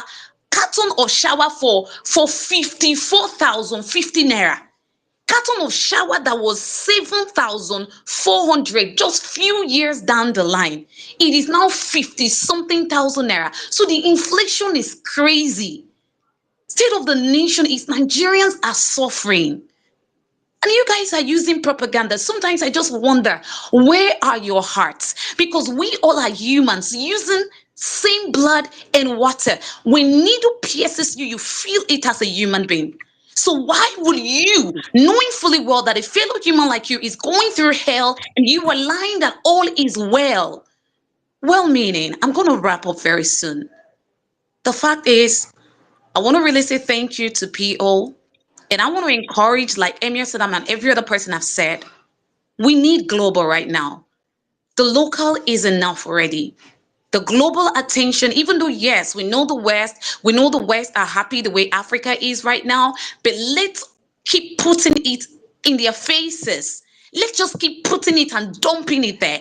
And guys, thank you for supporting Ibrahim Traore for the great work that he's doing. And if you have not start putting your voice in there as a Nigerian, please put your voice in there. If that young man can do the great work he's doing in Burkina Faso with just gold, then we can do greater things in Nigeria, because we have minerals spread in in over 420 different locations in Nigeria. So we have all it takes to be there. So please rally behind that man and let no Agbadorian who is looking like he's having a problem with good governance infest you with bad judgment. Let's follow that man and make sure that by God's grace, nothing happened to him from the West, because we need him. If he's able to open the Sahel eyes, the order of us will take over and Nigeria will be better for everybody again. Thank you very much.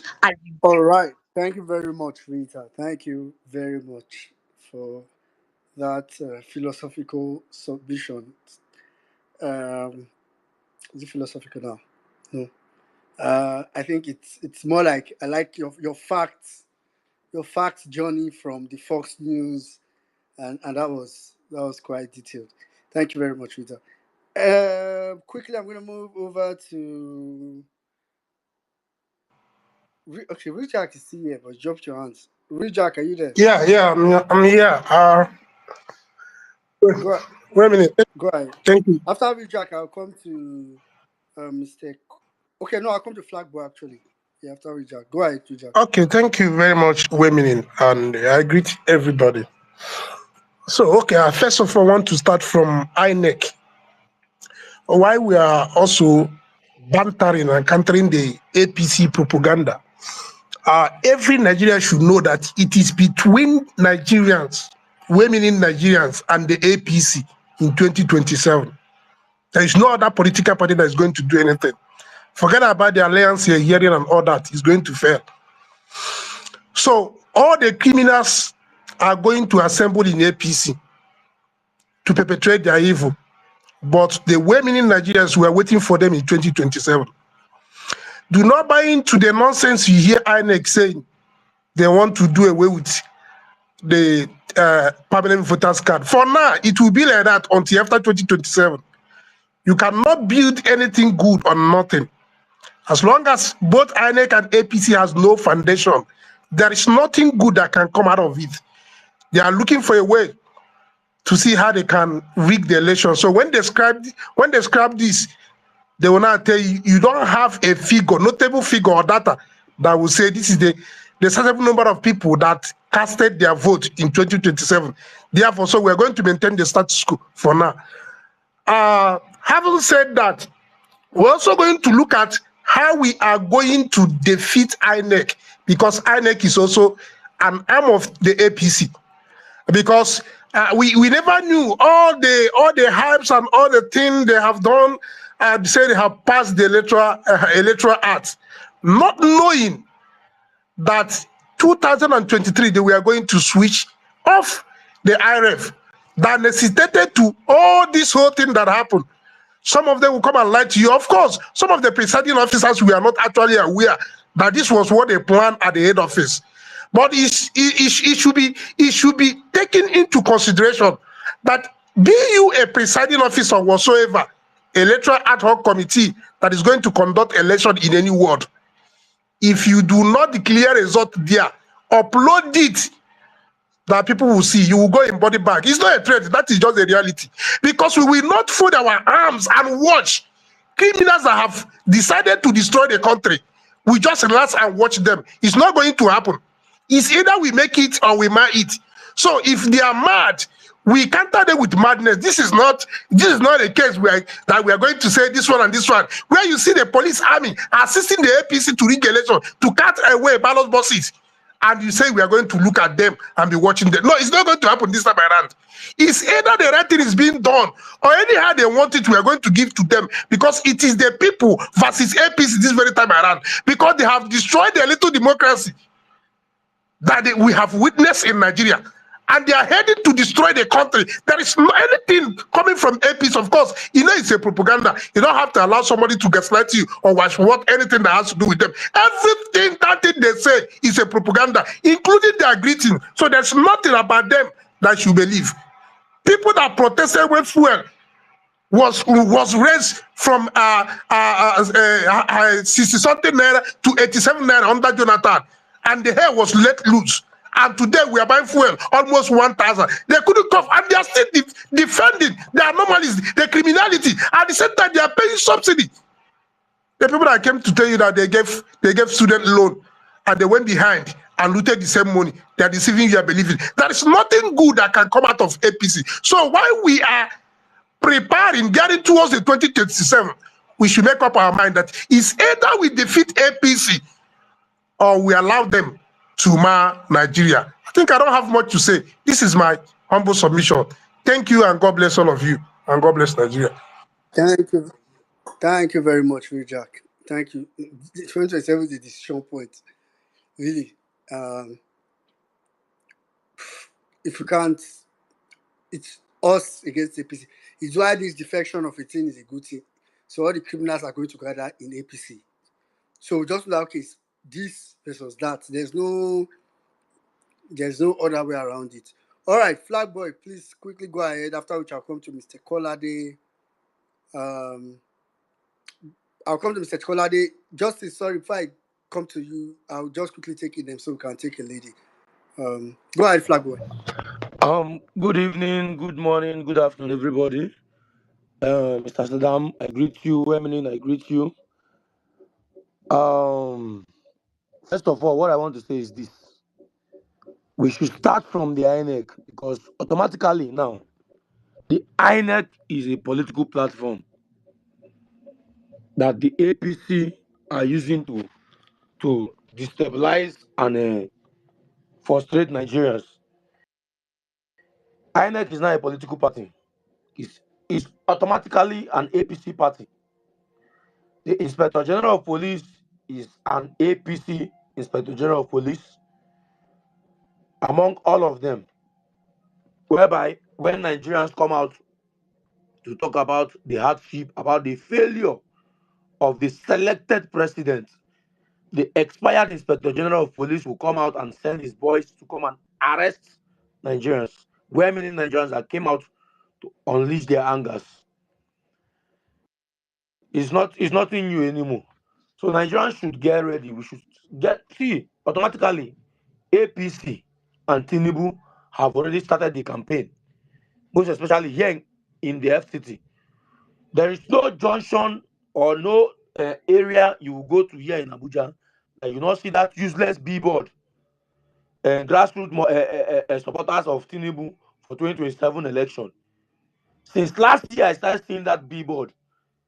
A year after the presidential election, they started doing their useless campaign all over the city of Abuja. There's no way you go if you not see that those useless billboard. Or of recent, they just started putting a different one. They say door to door mobilization for Tinubu, or door to door what for PBAT. Very useless people. And another thing that is pissing me off is this useless senators and House of Rep and governors that is decamping from PDP and Labour Party to APC. People like the Eko and Delta State governor, Very soon now, Akwa Ibom State Governor, that useless Abino man will join them.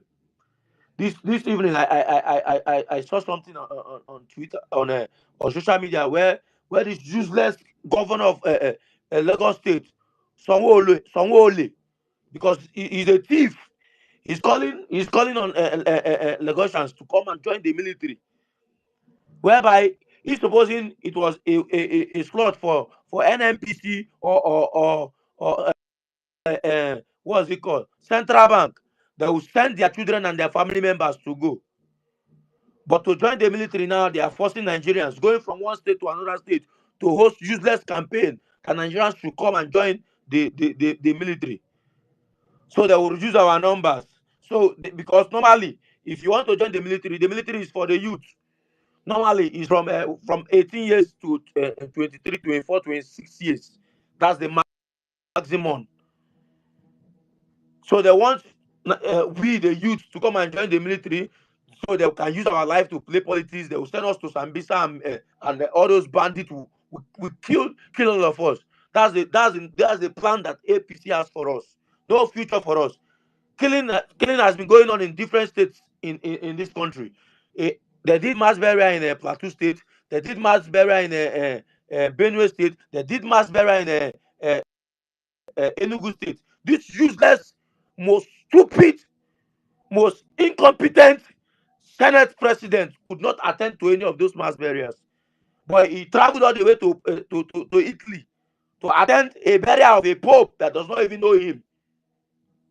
I'm very sure that when he got to Italy, he was the one that was even trying to introduce himself to the people around there.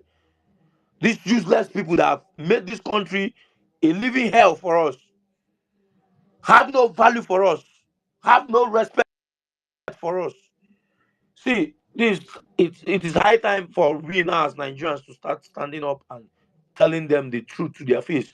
I'm not afraid of anybody. Me, I know they fear to die. I'm not afraid of death. So anybody when they fear another one, the person business. But I still believe in one thing. 2027, we must get it right, and we need to start it now officially. Since I have made about 3 different videos in regards to that useless billboard that APC and Tinubu is putting everywhere in this country. And INEC, I tagged INEC countless times. INEC have refused to answer or say anything about it. Officially, INEC has declared campaign open because by the electoral act is 90 days before election before anybody can commence with campaign. But now APC and Tinubu has made it official for Nigerians to start campaigning. The door is open for us now to start our campaign. We'll go house to house, we'll go door to door, and we'll go street to street to do our campaign. It's a must. We must do it. If they don't want us to do it, then they should take down all those useless billboard of Tinubu and APC that is being spread all over the country. At this point, let me yield the mic. Thank you very much, Flag Boy. Thank you very much for that submission. And well done for all you are doing. All right, quickly, I'm moving over to Mr. Kolade. After Mr. Kolade, I'll go straight to Inem, then Justice. My brother, I greet you. Emia Saddam. Welcome back. Oh, I greet everyone. I see all my people down here. Well, for me, Mr. Kolade, don't tell. you don't think now. I I've just been listening. I've been listening in, but the timing is not just you don't chop by better my money. side. Your voice self don't big again. I beg, leave story, my brother. Okay, so the topic: APC go take propaganda finish Nigerians. And not all Nigerians. Nigerians who refuse to give themselves brain. Now APC go take propaganda, kill them, bury them. So this is it. Nigerians, they should just better brace up because as things are going or as things are looking, oil price is going down. And if oil price should go down, we all know what that means. They will tell you they don't have enough money coming in, and the suffering will now explode. But this is it for me. like people rightly said, Tinubu and his people, they know exactly what they are doing. And what is it that they are doing? They are playing the mind game. By fire, by force, they want to slap him on people's faces. So therefore, as they are slapping their own, at least Saddam, may our own group too go begin to do our own. Should be in our own group for this one. May our own group too start something.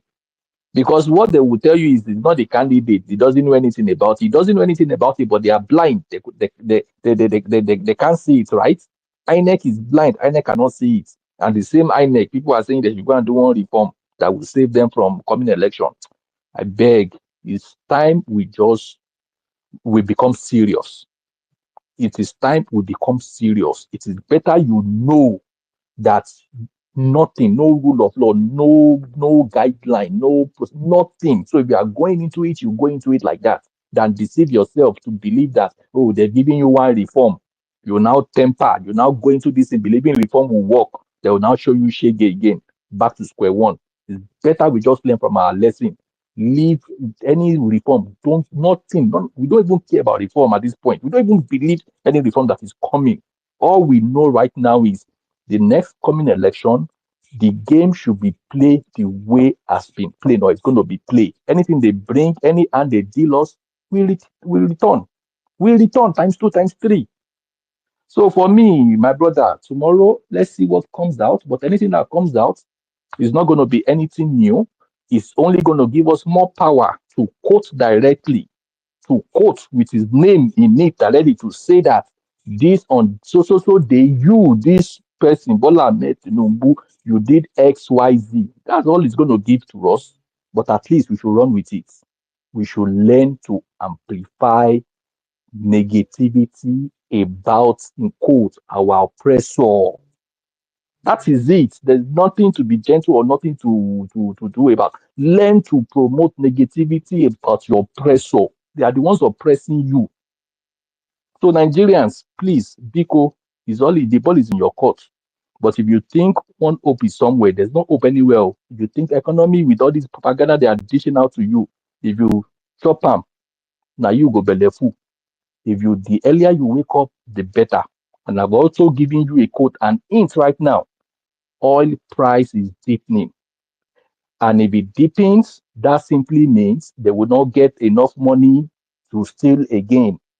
Then they will still come back to you people. So things are going to get worse. Praise up. I yield. Hmm.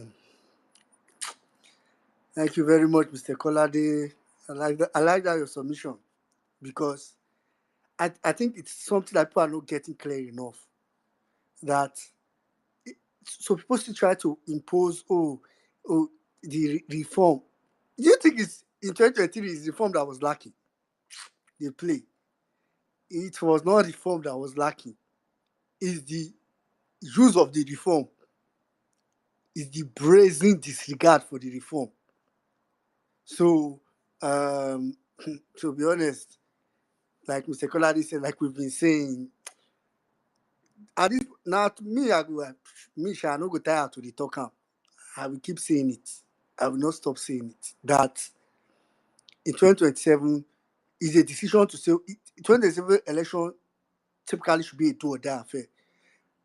I saw Saddam's tweet over the week where he said, Peter Obi should not sign any peace part. I think somebody also said it in last violence piece.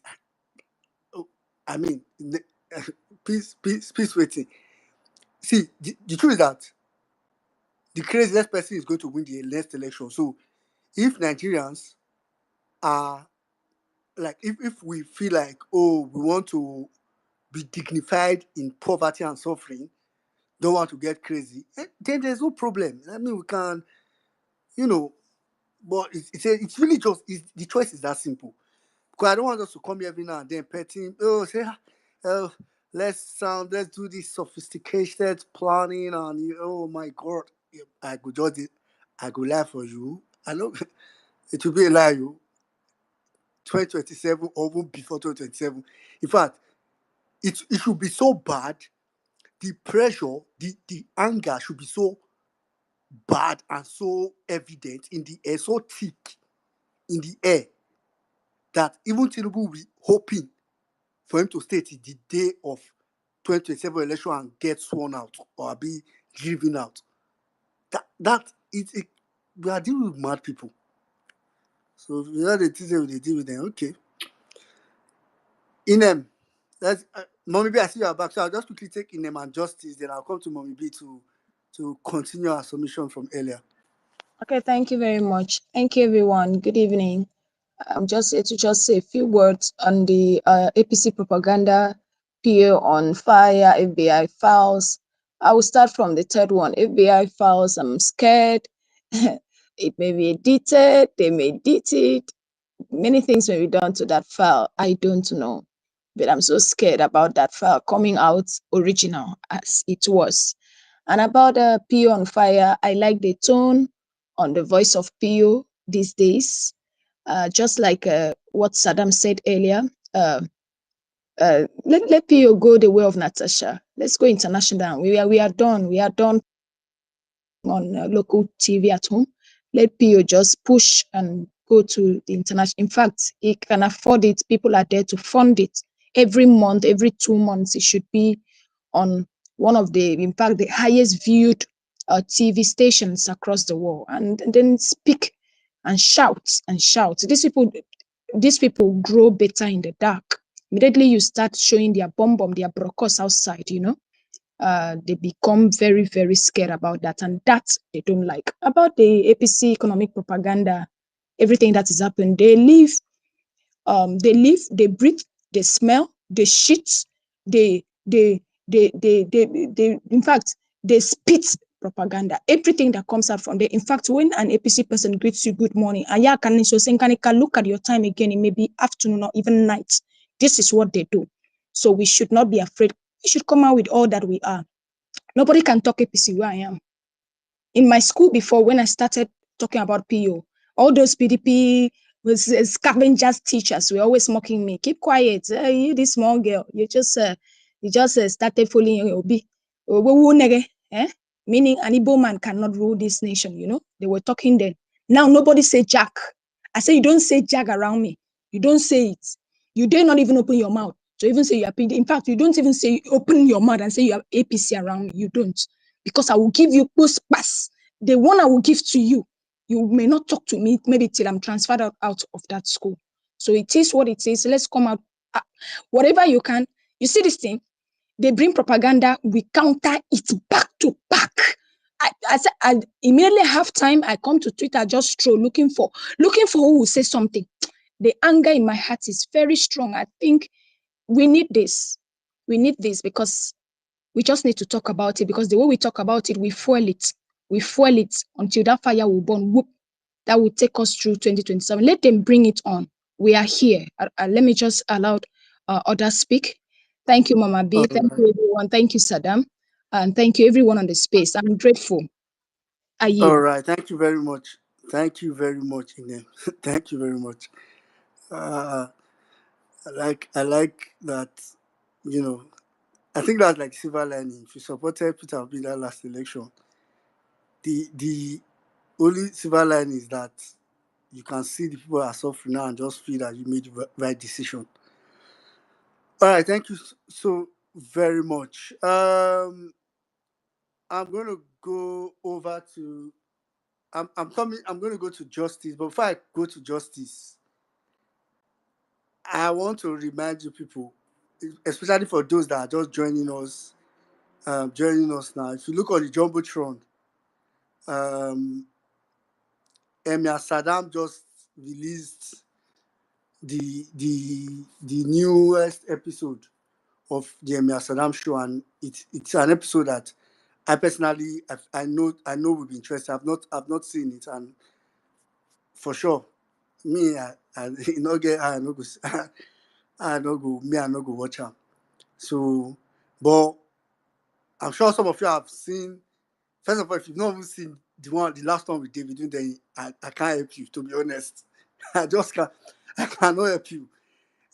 It's something that you should go and see for yourself. But I can also tell this conversation that was talked about in this new episode relating to the president of Burkina Faso, Ibrahim Traore. I know it's going to be a very, intelligent conversation. It's a conversation right in time. I saw a post yesterday from I believe it's his Twitter account, because I know it's the verification tag on it is it's gray, so it's not.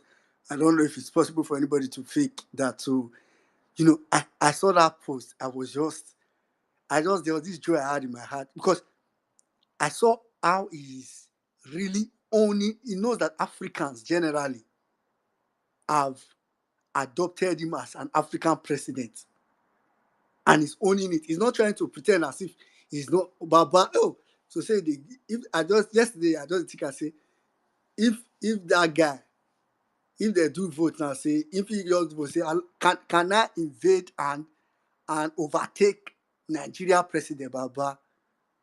I will show you the way. I will show you the way. I don't mind. God punish anybody when they think for you, say, oh, you are not patriotic, kill you there. Baba, Ibrahim Traore, because Nigerian military is so useless, so useless. I cannot even hope on them to do anything. Although yesterday I was just wishing in my mind that maybe one person would just be feeling motivated, like we just one young chap somewhere, a group of young chaps somewhere in the military, would just be seeing this guy and just be feeling motivated and telling themselves that if this guy can do it, this guy now a young guy now, if he do one. I was just hoping. I'm still hoping. I know that's what justice is also hoping for. So justice, I've hoped into your hope. Yes, my brother. Go ahead, justice. I have always been saying it. This is a charade of a criminal style type of government, and I personally I feel that Nigeria is not practicing any democracy. There is no reason why the Senate president, for example, is presiding over the 10th Senate when the professor that declared his election has been jailed for rigging an election. This not be country. This not be country. Yes. Thank You know, God. I don't know the type of democracy we are practicing. This is a useless type of democracy. So, like you said, the high time the Nigerian military rose up and sacked these criminals and joined their brothers in the AES in repositioning the country the better for everybody. Let us know that what listen, the world is coming to a realization that democracy actually could be a scam. Let me repeat myself. Democracy as we know it could be a scam because there's really no way an imperialist nation like America flashes or brandishes democracy on our faces, and yet these Western nations, America and France, are neck deep into Africa and distorting the geopolitical trend. Basically, they are just here to exploit African minerals on our soil. So, but in order not to deviate from the space, we are bringing it home. The criminal elements in Abuja are up for propaganda 2 years ahead of the election. So, anybody who thinks that what you can do now is continue to defend, I don't know what you're thinking about. I will borrow a leaf from Emir Saddam's, well thought out uh, submission this evening to say that this time it should be attack, attack, attack. There is no defense anymore. Nobody should be playing any nonsense defense. It did not help us. And yes, 1 million Nigerian, I am the one of the opinion that going forward into 2027, no presidential candidate, more importantly, Peter Obi himself, should sign the peace accord. I am the one who is saying it, and I'm here again to repeat what I said before. 2027 is Nigerians against the criminal elites. I don't know for a reason why somebody like Sunday Dare, who is supposed to be a father to somebody, biological father to somebody, will bring up a histogram or a kind of chart statistical chart that is false. Somebody that is holding a political office in Nigeria, is misleading the masses in an epic show of shame, of misinformation and disinformation. And we think we are not already in campaign season. No, we are in campaign season. Let everybody start. But like Amir Saddam said, it is high time Peter Obi himself now takes this campaign to the international media. Let us give them a little bit of the Natasha treatment. You can recall that since Natasha took Akpabio, the aggressive penis of the 10th Assembly, to the international scene, the man has calmed down. Yes, the Wait, APC sorry, understands please, sorry. Akpabio, the aggressive phallus. Please. Wait, you just call him, Maverick. Akpabio, the aggressive penis of the 10th Assembly, whose only mindset is looking at the rolling waist of married women at the National Assembly. He's a shameless, despicable man from Akwa Ibom State. That style of expose is what we need right now at our political terrain. Please, the handlers of PO, I am borrowing a leaf from Emir Saddam to say we need to be seeing PO now on CNN with Christiana Mampo and CNN of Africa, where they talk about the problems of Africa. We need to be seeing him on European spaces. If it is possible, he should also go to Asia, China, Bangladesh, and all those places he uses as statistics to measure Nigeria's decline.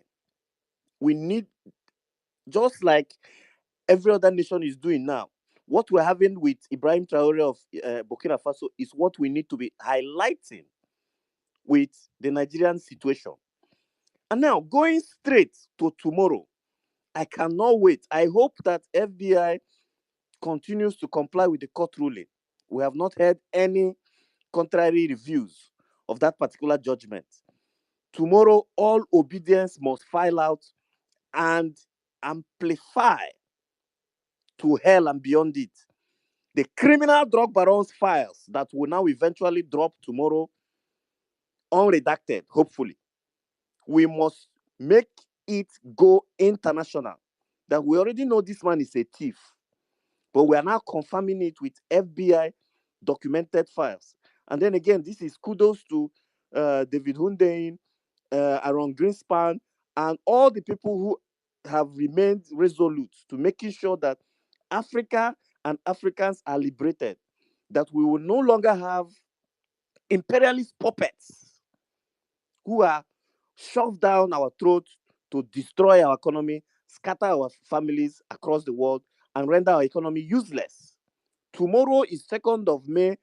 Any obedient, any well-meaning Nigerian who is not ready to amplify that news as FBI starts to release those files, well, I don't know whether you're truly a Nigerian, because this is a fight for Africa. This is a fight for our destiny.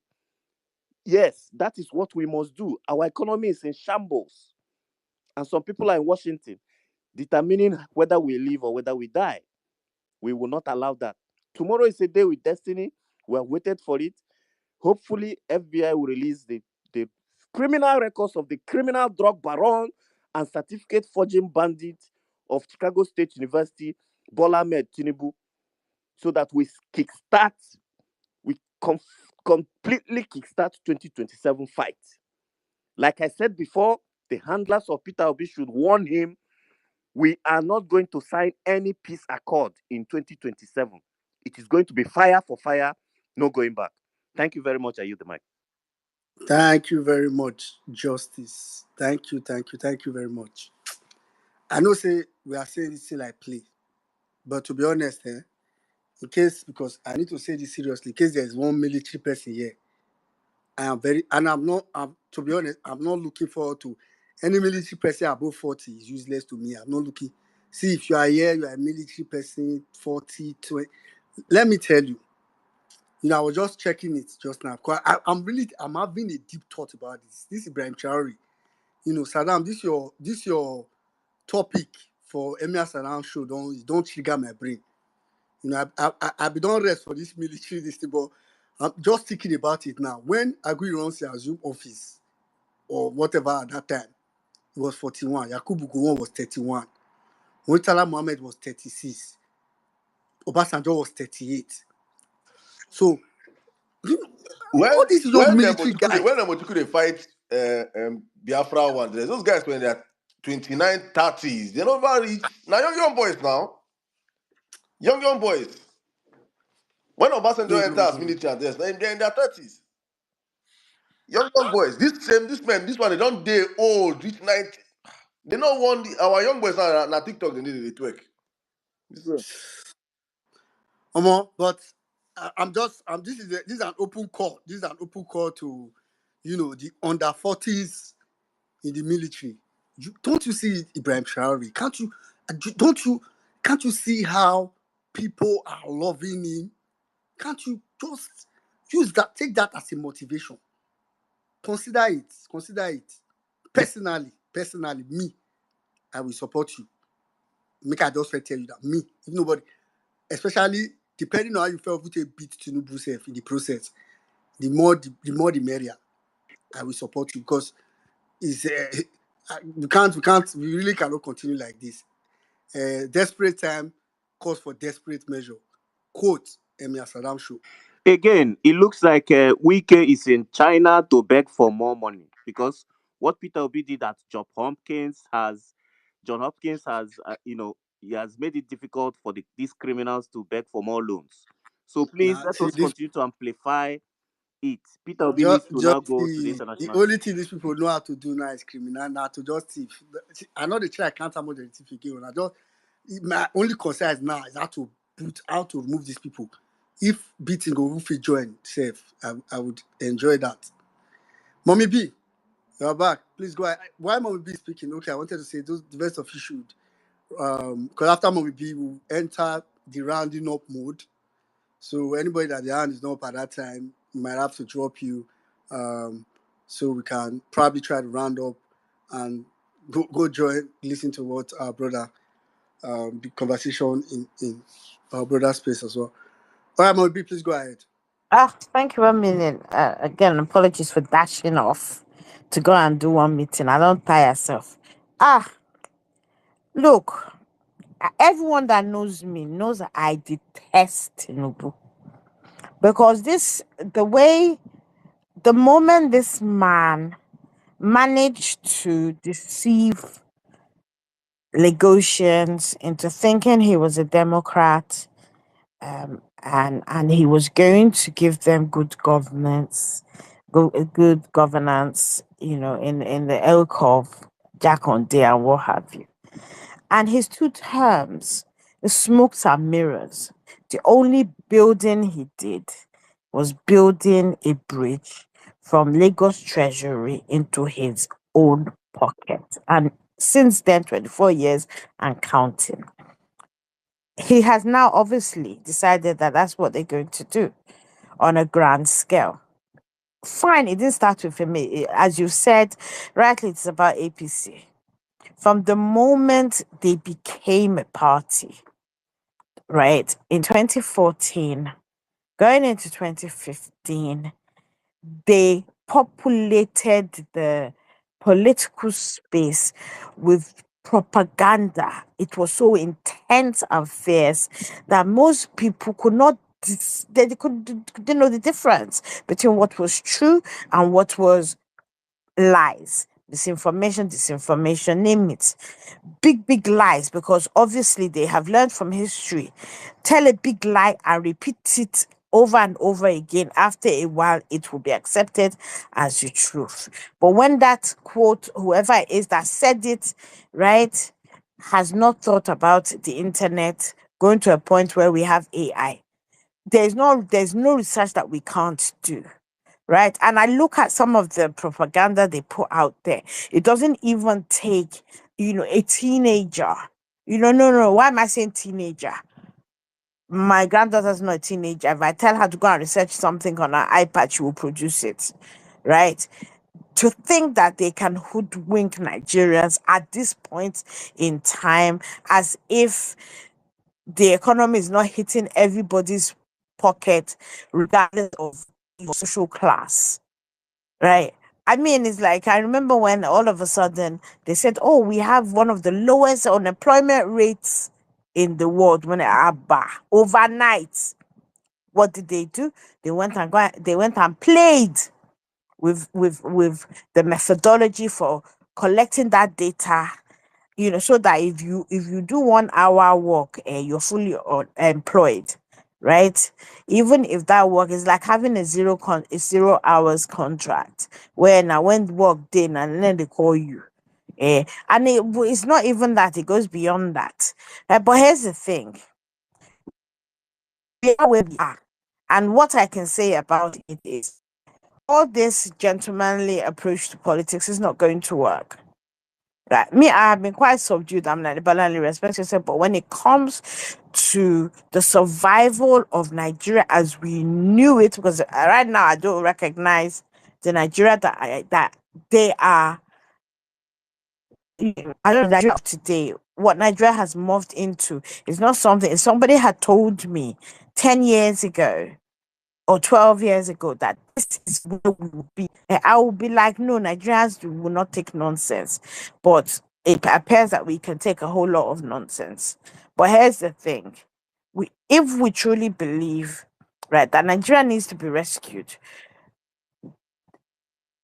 at the moment, there is no savior, because even to get Pio there, he needs us, right? So if when he declares, whenever it is that he declares, right, work has to be done. And since they have started their campaign, oh yeah, everybody enter trench.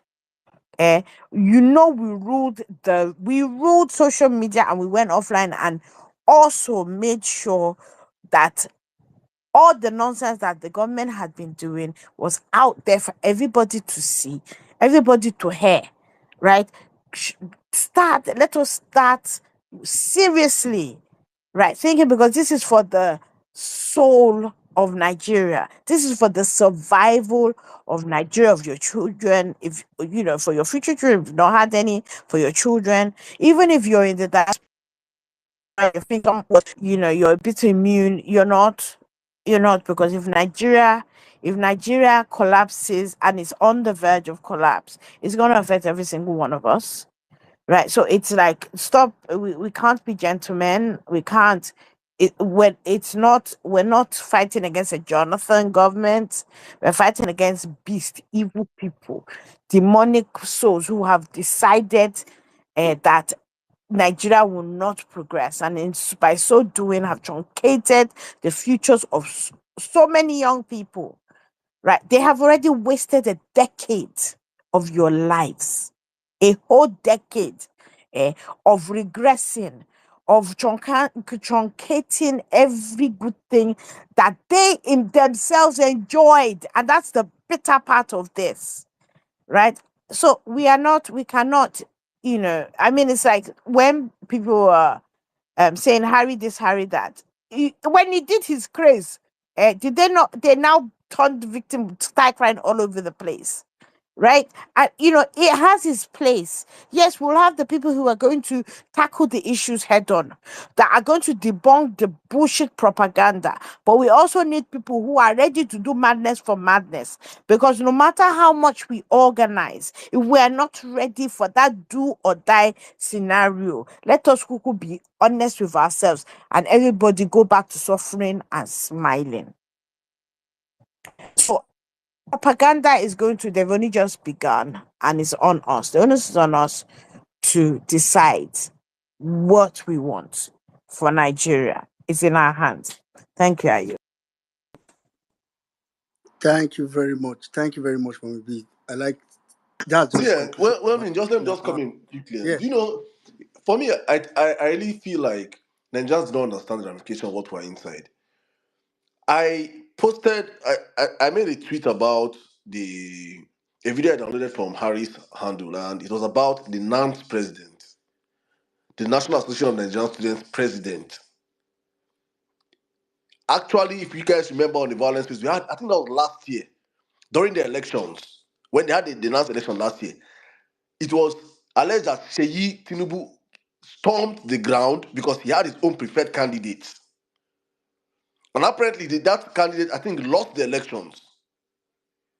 And as he lost the elections, the guy that emerged as a new candidate has been, I think, has been in charge of NANS.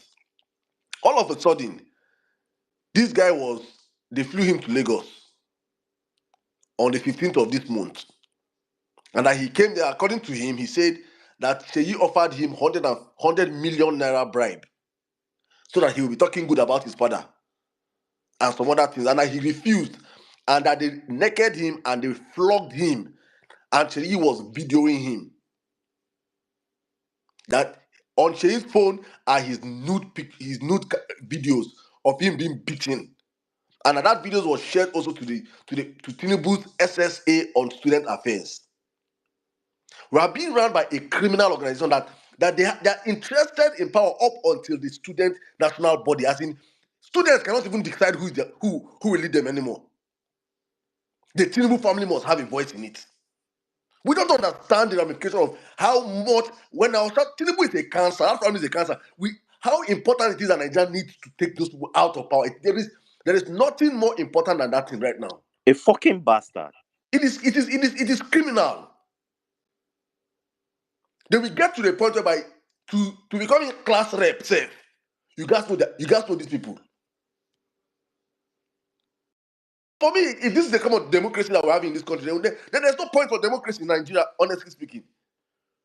Because this is not democracy. This is one man having a total control of the whole system, and nothing breathes, nothing moves, nothing talks without his consent. Saddam, let me I mean, make it go on, very please. clear. Let me make it very clear. China holds elections. Russia holds elections. Is it the choice of the people that get elected? No. Does Cameroon holds elections? Is it not Biya that has been there since forever? It is not democracy. It stopped being. Let us face facts, right? It was already on death row, and they successfully, with the help of the judiciary, killed whatever was left. This one that we are fighting, right? It is not like, uh, uh, oh, we are going to like be involved in elections. We're going to choose our leaders. No, they took the rights away. So the fact now is for us to get that back, right? And the only way we're going to get it, let's face facts, is fire for fire. Because unless there's something that's tantamount to a revolution, right? We're all playing because everything has been captured. The man has applied Lagos templates. Nothing happens in Lagos State back then without this man, right, saying yes.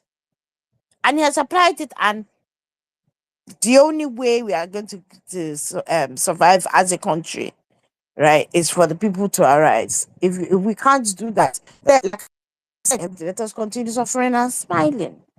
It's simple. It's not hard anymore.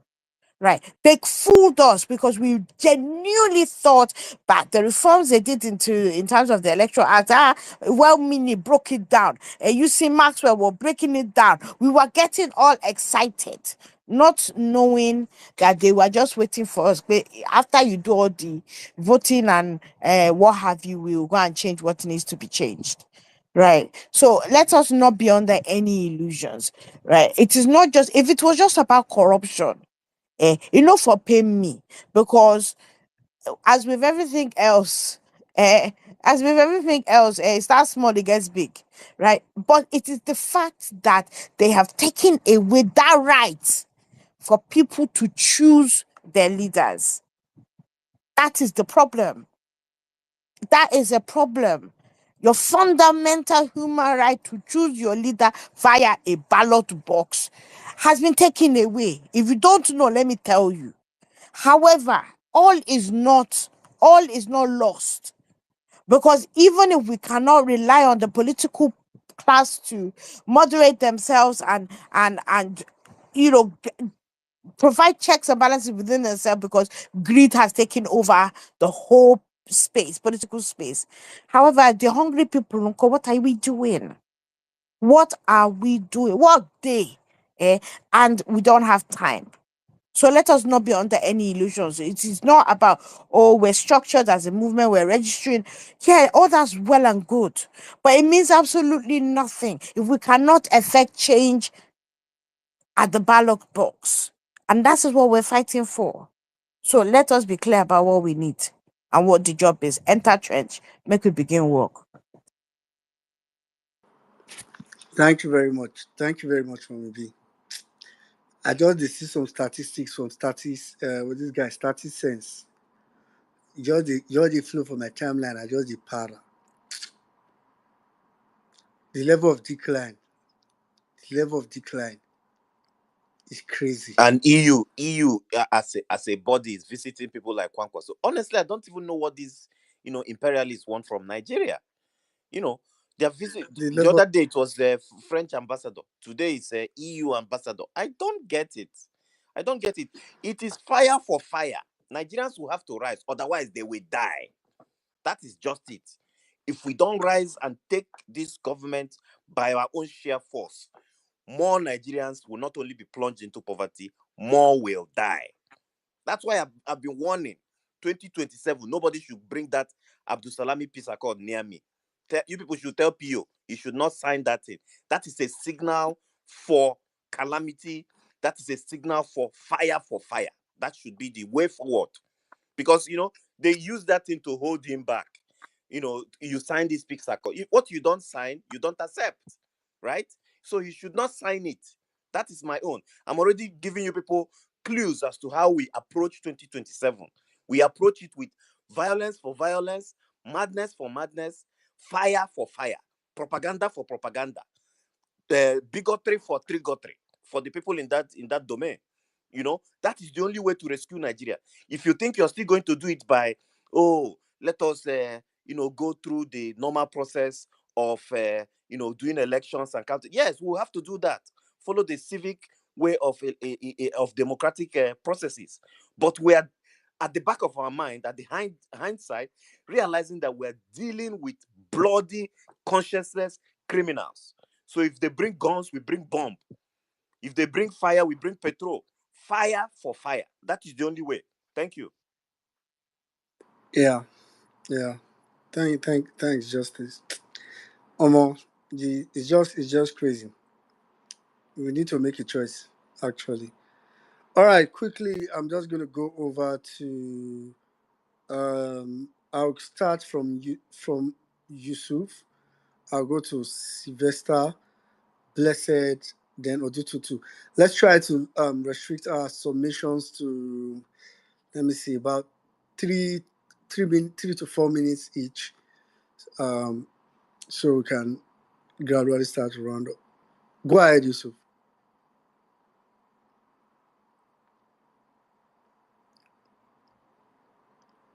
Yusuf, are you there?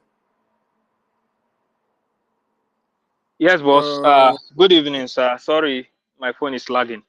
I had to unlock and before I can speak. Good evening, Mommy B, Emir Saddam, Uncle Kolade, every big and great mind on this space. It's a privilege once again having your with all of us here. Topic, as I won't want to consume too much time on pleasantries. So the state of the nation is evident. Last week I was speaking and network didn't allow me to finish my submission.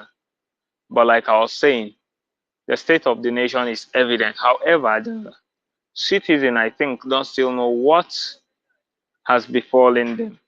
We still believe we can chest it, we can chest all the troubles, all the stress, all the betrayals, all the pains and everything.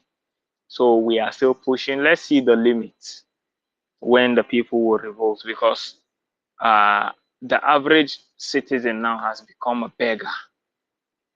I was saying last week that before now, prior to now, An average household woman is not allowed to come out of her house most times, married woman especially. But the current state at which household women are coming out to either beg or to either do transactions, business, is quite alarming, which shows that the economy is really biting everyone. But I don't know why we have not made a courageous decision to make sure that this government knows that we are feeling what they are doing negatively. But I will still wait.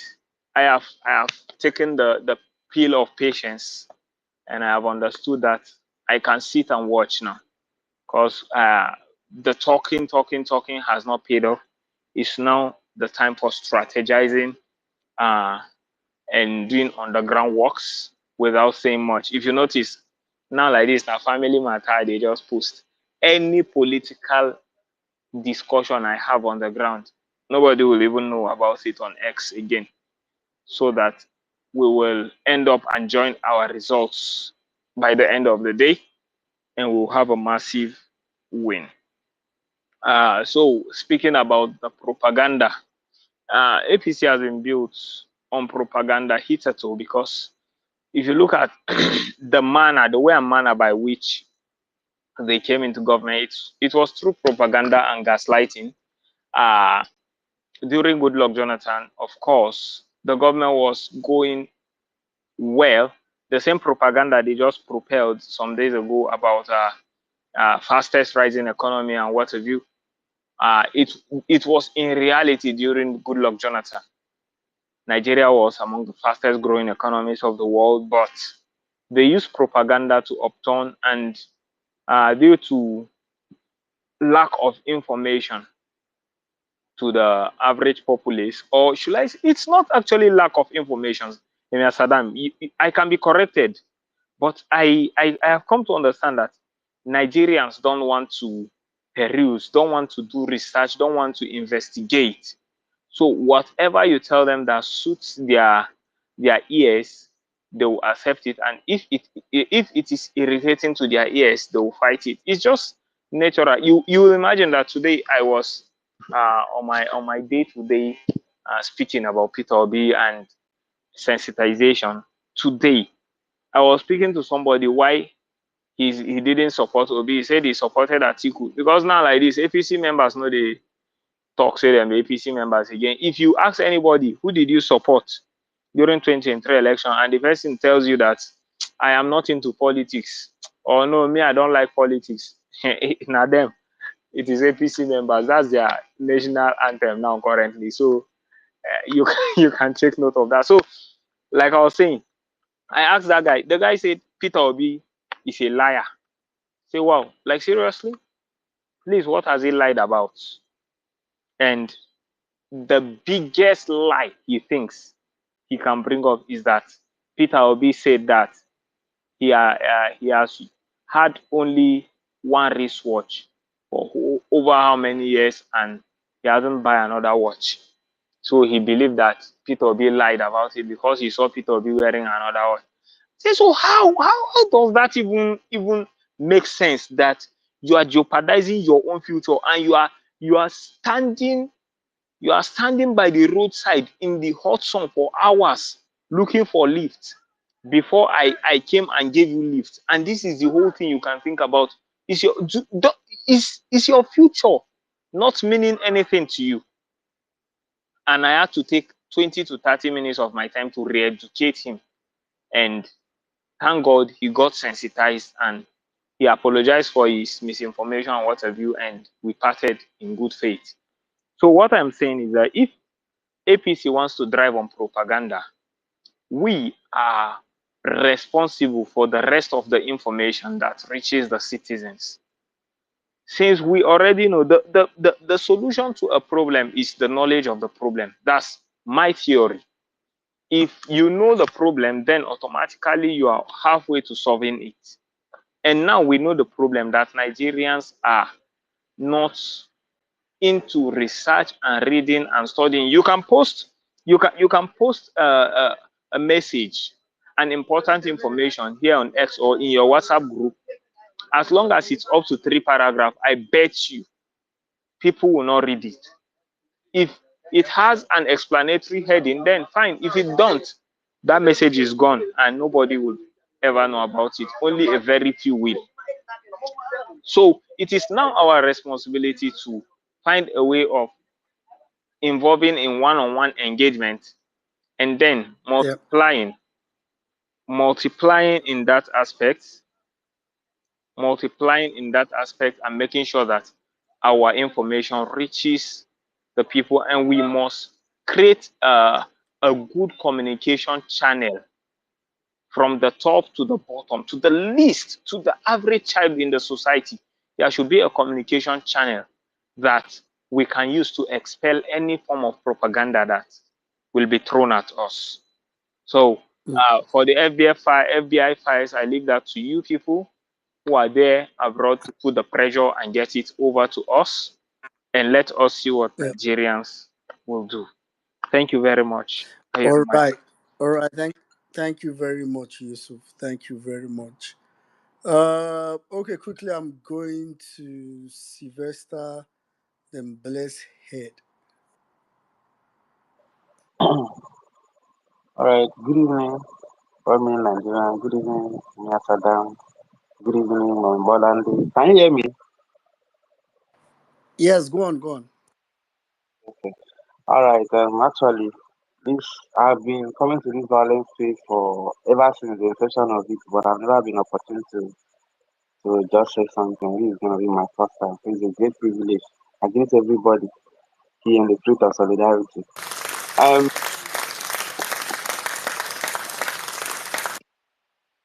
Right. It's really disheartening that a lot of things have been happening ever since this Jogi was sworn into office as the president of Nigeria. That is presiding over 200 and something million Nigerians, and many of us that never supported the man are part of are suffering. Part of what those that supported him are suffering as well. So many of us we do a lot of things 2023. In fact, I have never been actively involved in politics the way I was. All this while, I've only been going out when it's time for election. I will go out and vote whosoever I wanted to vote. But I'm very happy that right from day one, I'm not voting for APC. The only APC I voted for that I'm regretting is the governor of my state, Cross River State, currently, and he will not have my vote in the second tenure, which is 2027. 2015, I voted for Jonathan. 2019, I said instead of me to vote for Buhari, let me vote for Donald Duke that went to SDP. That though there was problem in SDP, whatever, I said I rather waste my vote. I voted for him. 2023 was when I put my head, put my neck, and put my leg, and I know what I did. I did my very best to do my reach to make sure that I see somebody that will make the country to work for everybody and not for few. But it did not sell through. They rigged the election to their own favor. But this 2027 that is coming is not going to be like that. If they like, may them go drink their juju or do whatever they want to. It's going to be violence for violence. Because we cannot, we cannot continue like this. We can't. Imagine just this afternoon, okay, in the morning, okay, yesterday, I bought data of 1.5 gig for 400 naira. That is supposed to be for 24. Just before even 8 o'clock in the morning, the data stopped working. And I was told that the next thing was I got message from my network provider that 964 MB has expired. Meanwhile, I subscribed for the data that same that yesterday around afternoon or evening time. I subscribed for the data. It's not even up to 24 hours. Only for me to carry my phone and call network providers. They're telling me that their data does not last up to 24 hours. It's just for formality. So what are we saying? So these people are colluding with these criminal politicians to stop from Nigerians, and people are still keeping quiet. We cannot just be talking. This is time for us to match this with madness or madness. Seriously, I'm running out of patience, and I believe a lot of other Nigerians who are running out of patience. We need to go to the street because I know that some people are still having this mentality that it will work. Because one thing I believe in my language, they used to say, that means anything that wants to go start in the morning, start from the morning. So this man has stayed in the office for over 700 and something days and nothing has happened, and people are still hopelessly hoping. What are you hoping for? The best thing for us to do as a building movement is for us to start strategizing and see how to move to the villages. A lot of people might be having online followers. Someone like me, I don't have audience online, but I know what when I go to my local government, I happen to be the coordinator for my local government as at that 2022 for Take Back Nigeria movement. I was actually the coordinator for my own local government. So I know that I have people there. I know that whenever I go there, that is where my capacity is. I don't have the capacity online here. So let's just see how we can go back, because these people they are not ready to do anything. They are not campaigning based on what they have done. They are going to be they are going to be getting their rigging machine ready. So we want to match them madness for madness. I am ready for them. I am very fully ready this time around. There is no gentleman. And for those of us that are those people that are very close to PO, like some persons have said, that whatever peace accord or whatever they call it will not come in, and he should just leave his gentleman aside this time around. He should allow us to. We want to do what we know that is right. Nobody is a monopoly of violence, because the hunger and the hardship in the land is not only for one man. Many of us that do not support this man, we are even suffering the most. Look at me, I am done with my school, but I don't have money to go and clear myself from school. Does it make any sense? So what are we saying? Even if you are working where they are paying you 10,000 naira salary, how are you going to cope? Things are not going well. Garina, how much are they selling? So a lot of things keep going harder every day, and we cannot continue like this. The only chance that we have to save Nigeria is now or never. And my reason, I was like, whatever it will take for me to stay here to 2027, and I will do my best within my reach. I will do my best. I will risk my life just the way I did the last time. I did till today. People are still calling me Peter BT. Even in my school, I know what I did till today. And I will still do it again. I will do it again. I just want us to go back. This online talk is not helping us. But the propaganda that they have activated, no wahala, we dey for them. Anytime most of us have data, we'll go back and we'll still do what we know how to do. But we are still doing our work offline. Please, let's go back and do our work. Thank you so All right. much. All right. Thank you very much. Thank you very much, Sylvester. I'm glad you're able to speak today. Funny enough, I could have almost bet that you've spoken before, but you know, it's crazy. 'Cause I shall know this name. I know this name very, very well. Thank you very much and I'm glad you're able to speak today. All right, quickly moving over to Blessed Head. Good evening, Emil Saddam. I don't know if you can hear me. Yeah, we can hear you. Okay. Emil Saddam, well-meaning, and Mommy Bolanle, everybody's here on the space. It's my first time to on this space, and I'm really, really happy to finally speak.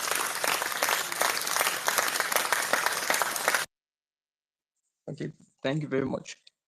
Looking at Nigeria, actually, it saddens me to understand that we are really going through this kind of suffering, because I could remember back then during the election period, I was far away, like, okay, I think in Ibadan at that time. I know how many of us really pushed to ensure that we come back home to vote, and looking at everything, it's so sad that many people still decide to, although I know he did not win, and Nigerians are so, and it's really, really disheartening. Looking at looking at the topic, the propaganda stuff, I'm looking at this aspect too. I saw that they wrote APC economic propaganda. So I'm looking at this aspect too. Every time I come to Twitter, I see tribal and religious, bigotry going on and the likes. So I'm still looking at the fact that, okay, the obedient has to be able to tackle that aspect. You see, the tribal and the religious aspect, because they are coming in different form right now. They will come from every corner. This is economic. They are just to use that. Now, when it comes to bigotry, remember it's what they used last time during the election. It was very, very heavy. We have to look at that aspect of it, because if we don't, people don't understand that when it comes to religion or tribal, it's like a sorting. It's like a sorting. So we have to also look at that aspect. So I don't really have much to say anymore. Thank you, and thank you. Thank you very much, blessed head. Thank you, and it's good you two were able to speak today. Yeah, All right, thank you quickly, very much. quickly, I'm gonna go straight to Odun Tutu. After which, I don't know if Oxley is there. I will come to Oxley, but if not, we'll round up from there. Odun Tutu, go ahead. Okay. Good evening. Good evening, everyone. Please, wait a minute. Can you hear me? Yes. Okay. Good evening, everyone. I joined late, but I'm with you guys. Let me say this. Starting from APC. To me, APC. I've been telling some people, is the satanic court. You know, I mean, as Adam used to say this thing sometimes. You know, before the election, people say, "Oh, you just let's break it down just small." What did Satan do in the Garden of Eden? He sold a lie to Eve. Why? If you eat this fruit, you will become like God. Meanwhile, the Bible said they were created in God's image. He was selling to them what they already have. That is the core plan.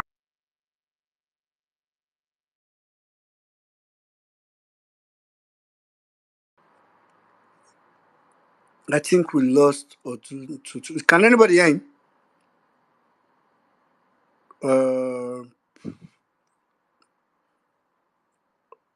Yeah.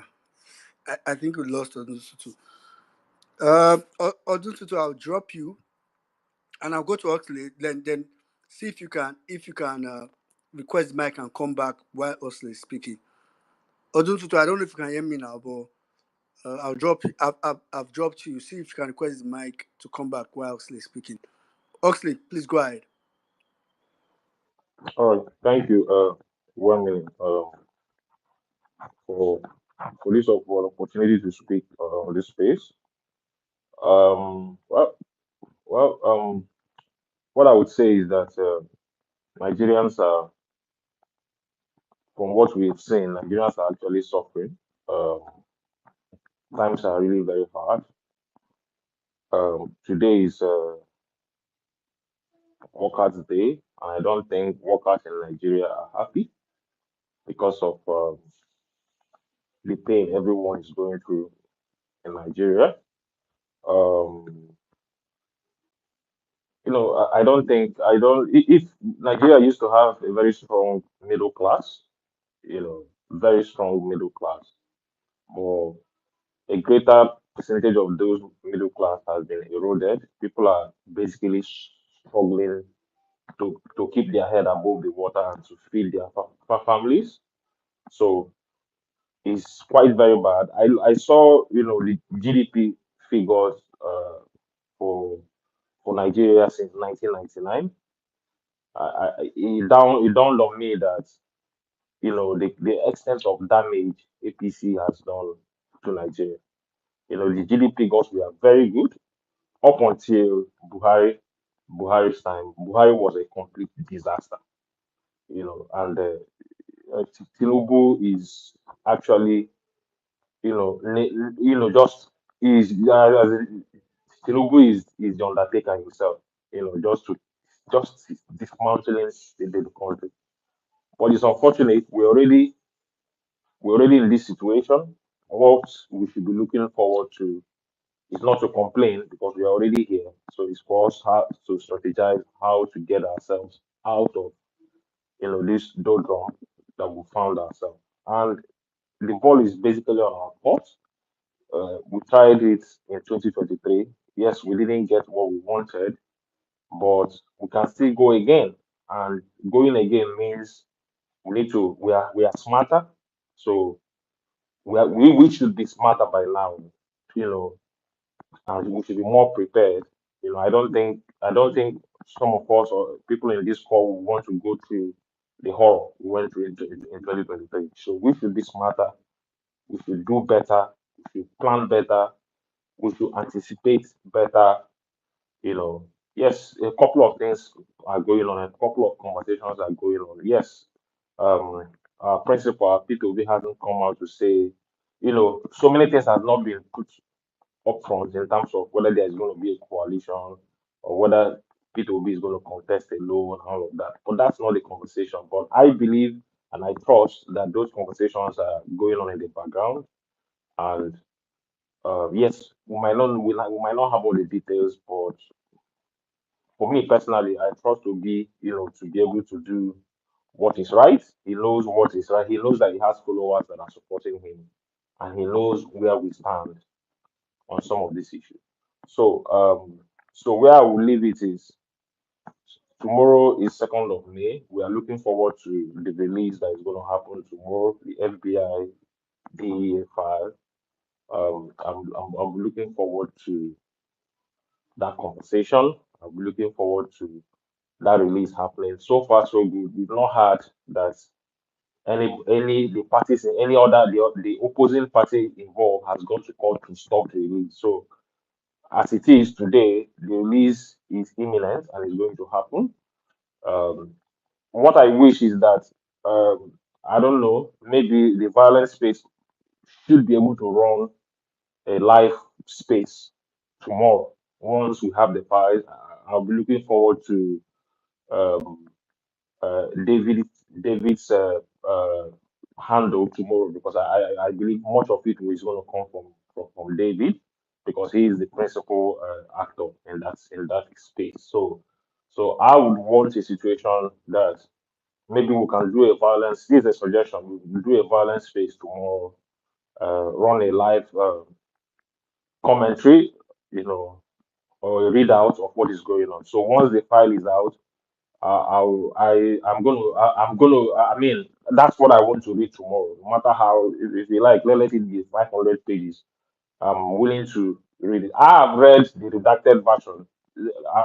Let me confess, I have read the redacted version.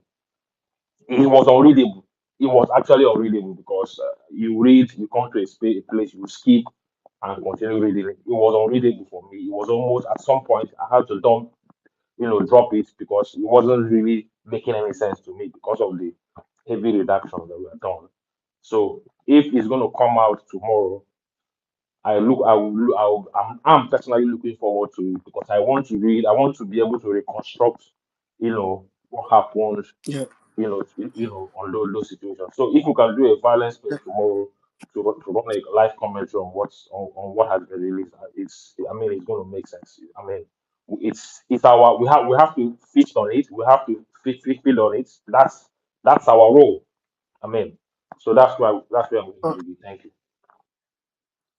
all right. Thank you very much, Oxley. Uh, cannot guarantee you of that, but like Saddam has said during his introduction. Um, so let's see how tomorrow goes first. Quickly, I'm going. Okay, Oduntutu, good, you're back. Can I try now? Yeah, Can go you hear ahead. me? Yeah, go ahead. Yeah. Okay, yes. I was trying to say that APC, they and their devil, they are the same thing, which is telling people what is not right. Remember, I don't know if most people, I'm not surprised about the false data they put out.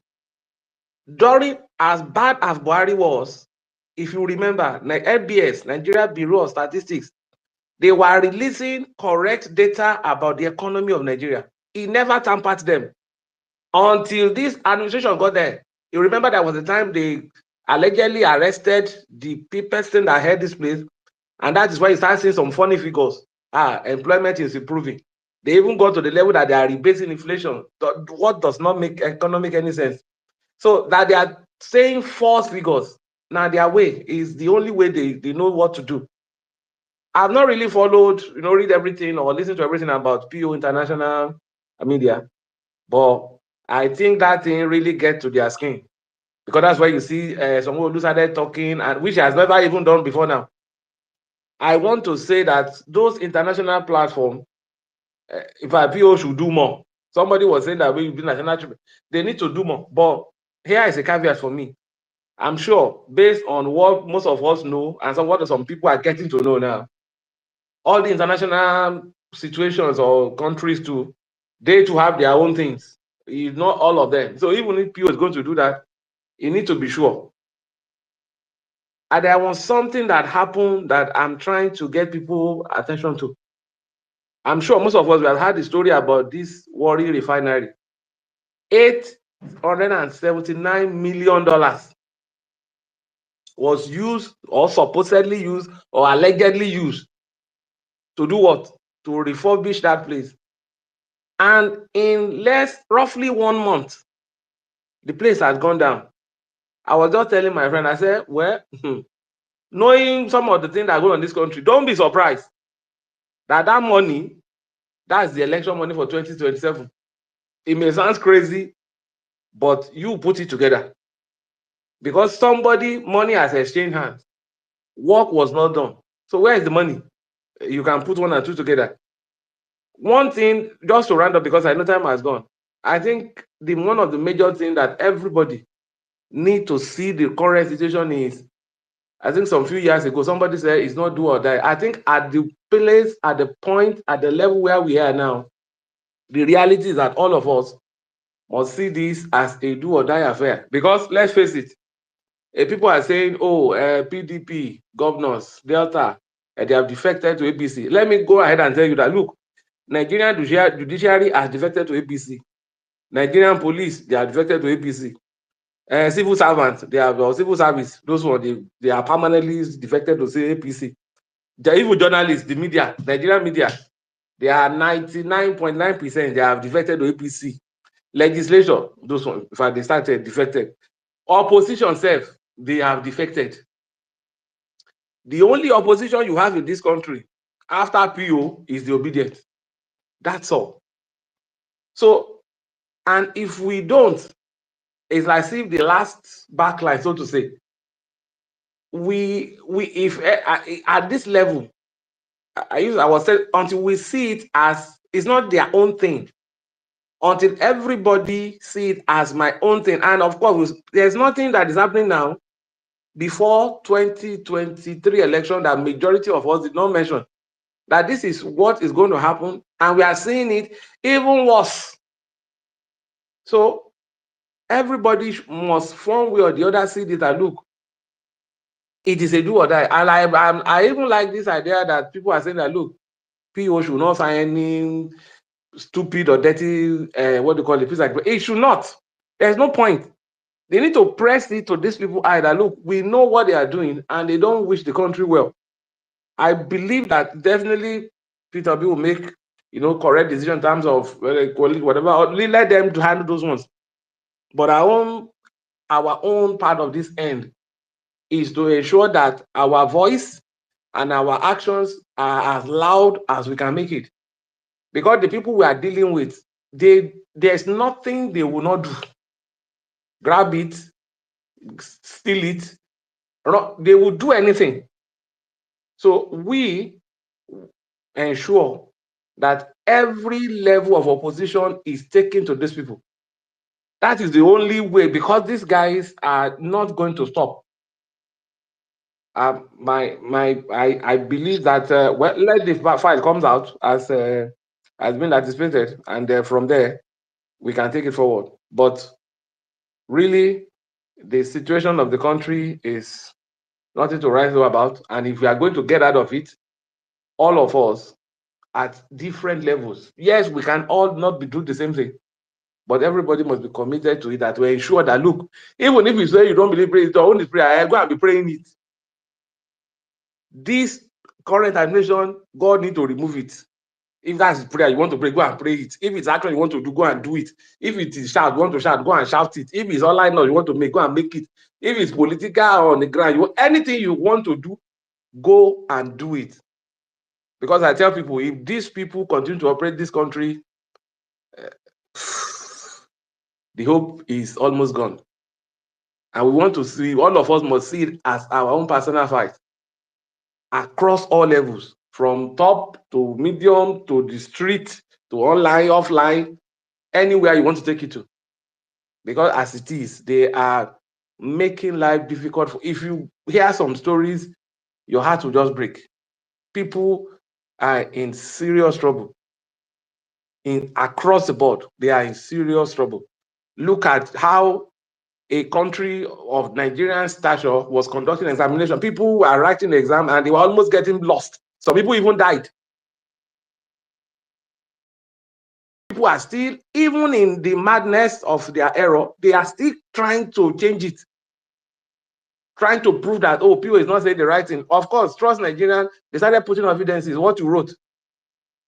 You're asking people to come for it because they want to write at 6:30 a.m. As insecure as Nigeria is. That's how, and you see how some people defending it.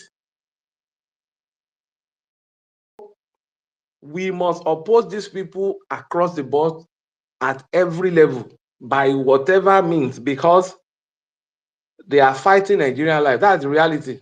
And trust me, as somebody who have said this before, these things are being done intentionally. By the time you weaken people psychologically on the social media, by the time you weaken them economically, they can't talk, they have lost their strength. So if you push them any direction, they follow you. It's the same thing. It's the format that we use in this country. It's just that it will probably use more in certain part of this country before now. Now, that is the format they're adopting. So we must see it as our fight. We must stand firm, and we must follow. They deceive us in 2023. I don't think we should fall for it in 2027. Thank you. Thank you very much, Odotutu. Thank you. In fact, I'm glad you are the person that is rounding up, that is giving the last submission for tonight's space, because I feel like all you said is like a summary I would have normally done. I particularly like the way you said it. Everybody, whatever you feel is best.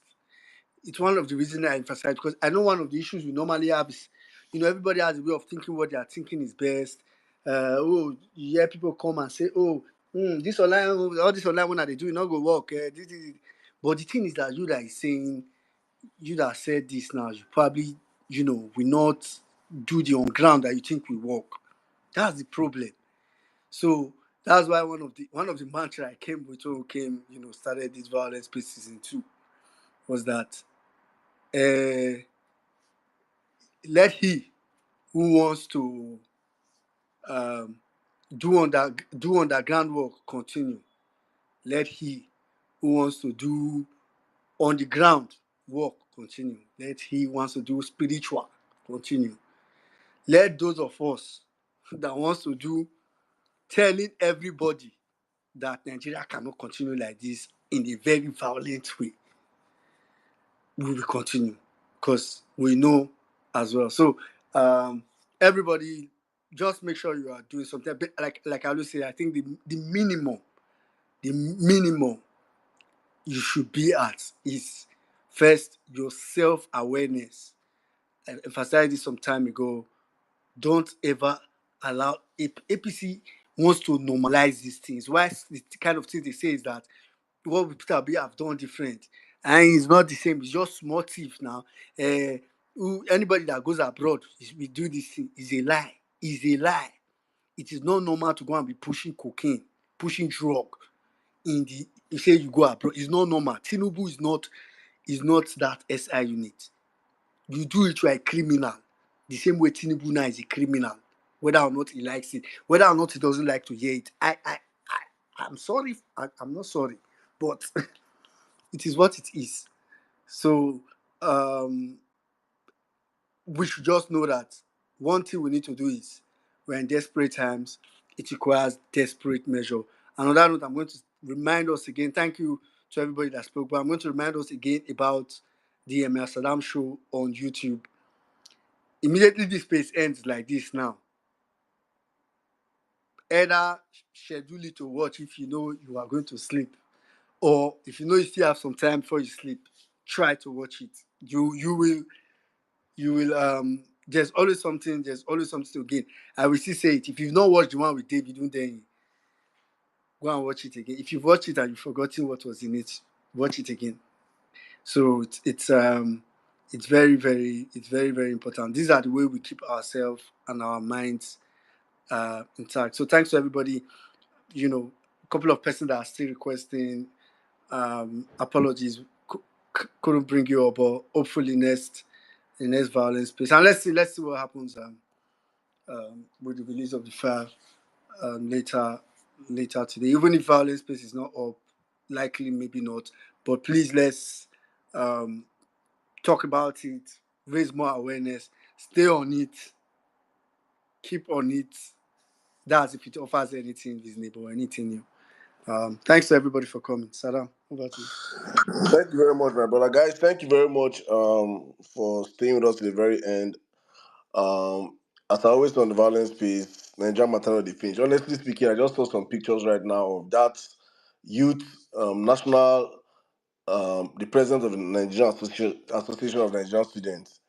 I also saw this picture of how they beat Satan out of that boy. You know, when the former president was saying it on Channels TV that he was macheted in his head, that he was macheted across his body, I felt like maybe they were just exaggerating. And the pictures just came out right now. I posted it. I think I posted it on my. I quoted it on the tweet I made. It is crazy what this country has turned into in the hands of these bandits. And that's what you get when you have criminals running the affairs of the country. It's not just normal criminals. These are drug dealers, people that they don't understand, they don't understand, they don't understand civility, they don't understand democracy, they don't understand people saying no to them. It has to be their way or the highway. We are dealing with the worst set of people. I say the worst set of politicians in the history of Nigeria, in the history of the world. These are the worst. There is no from this level now, Satan. From this level now, Satan. It be there's nothing you cannot get worse than what we have right now in power, and it's unfortunate as a people that we cannot all cower to these guys because they are the greatest cowards actually. You know, one on one they can't do anything. It's when because they have the power right now, they could use them the oppressed people. See what they did to that guy, a whole president of the Nigerian students, messed the guy up. You know, that's where we found ourselves, these criminals in power. But it's incumbent on us as Nigerians to keep speaking out, letting them understand that you can steal the judiciary, you can steal the legislators, you can steal the executive, you can steal all the power, but you cannot steal the mind of Nigerians. We'll keep speaking truth to power. As long as we are alive, we'll keep speaking. It's not as if they will even leave this earth. Like they will not die. We'll all die one day. So that's this fear that Nigerians are always scared of, as if you will not die. We will all die one day. But when we leave, let it be known that we are alive, speaking truth to power. You can take everything from us, but not our voices. It's unfortunate where we have found ourselves in the country. So hopefully, as I said earlier on in my submission, I know my brother David had a very big space today. If I had not, if today was a violence space, that we probably were doing our violence space twice a week, I would have just cancelled today's space because I really wanted to be on that space also. But we have already done this once in a week, and we had to come out here for our people also today. So, but guys, hopefully, I don't know if we get the unredacted files tomorrow from the FBI, we might host a violence piece, a very short, maybe 1-2 hours violence piece of just analyzing the whole stuff. If not, I'll see you guys next week, Thursday, as we always see on the platform. Thank you so much, all of you that stayed with us, all of you that that spoke and contributed today. Thank you guys. Those that could not speak today, I beg no vex. It's just that, as we're always on the platform, Nigeria Matano never finish. More with these criminals in power, they will do more. They will do more next week. They will still commit. The criminals only know how to criminalize. That's the only thing they know how to do. They know how to steal. They will create new data. Maybe next week they'll tell people. This week they say they have given people 10 million. That 10 million people have been taken out of poverty. It's possible. It's true that they have removed 10 million of people out of poverty, but they have sent over 150 million people into poverty. That's the one they will not tell you people. You know. So maybe they have given like 10 million of their which is I know it's a lie, Sha, but let's give it to them. You know, but that's the people who are dealing with a government of lies, run by liars, for liars, supported by liars. That's what we're dealing with right now. And it's only we that stand on the side of truth that will keep calling these people out, and we should never stop. And as I said earlier on, please, Mr. P2B, take your campaign to international scenes. Me, I don't see if I hear you're going to arise, I'm not going to tweet, sef, I'm not going to hear yourself. Take this campaign to CNN. If possible, go to Joe Rogan's podcast. Go on the international scene and embarrass these criminals because that's what they hate most. Embarrass them. And hopefully tomorrow, when the unredacted Tinubu file comes out, we will help you people and demarket that country very well. If you're doing well, there's no amount of demarketing that will demarket Nigeria.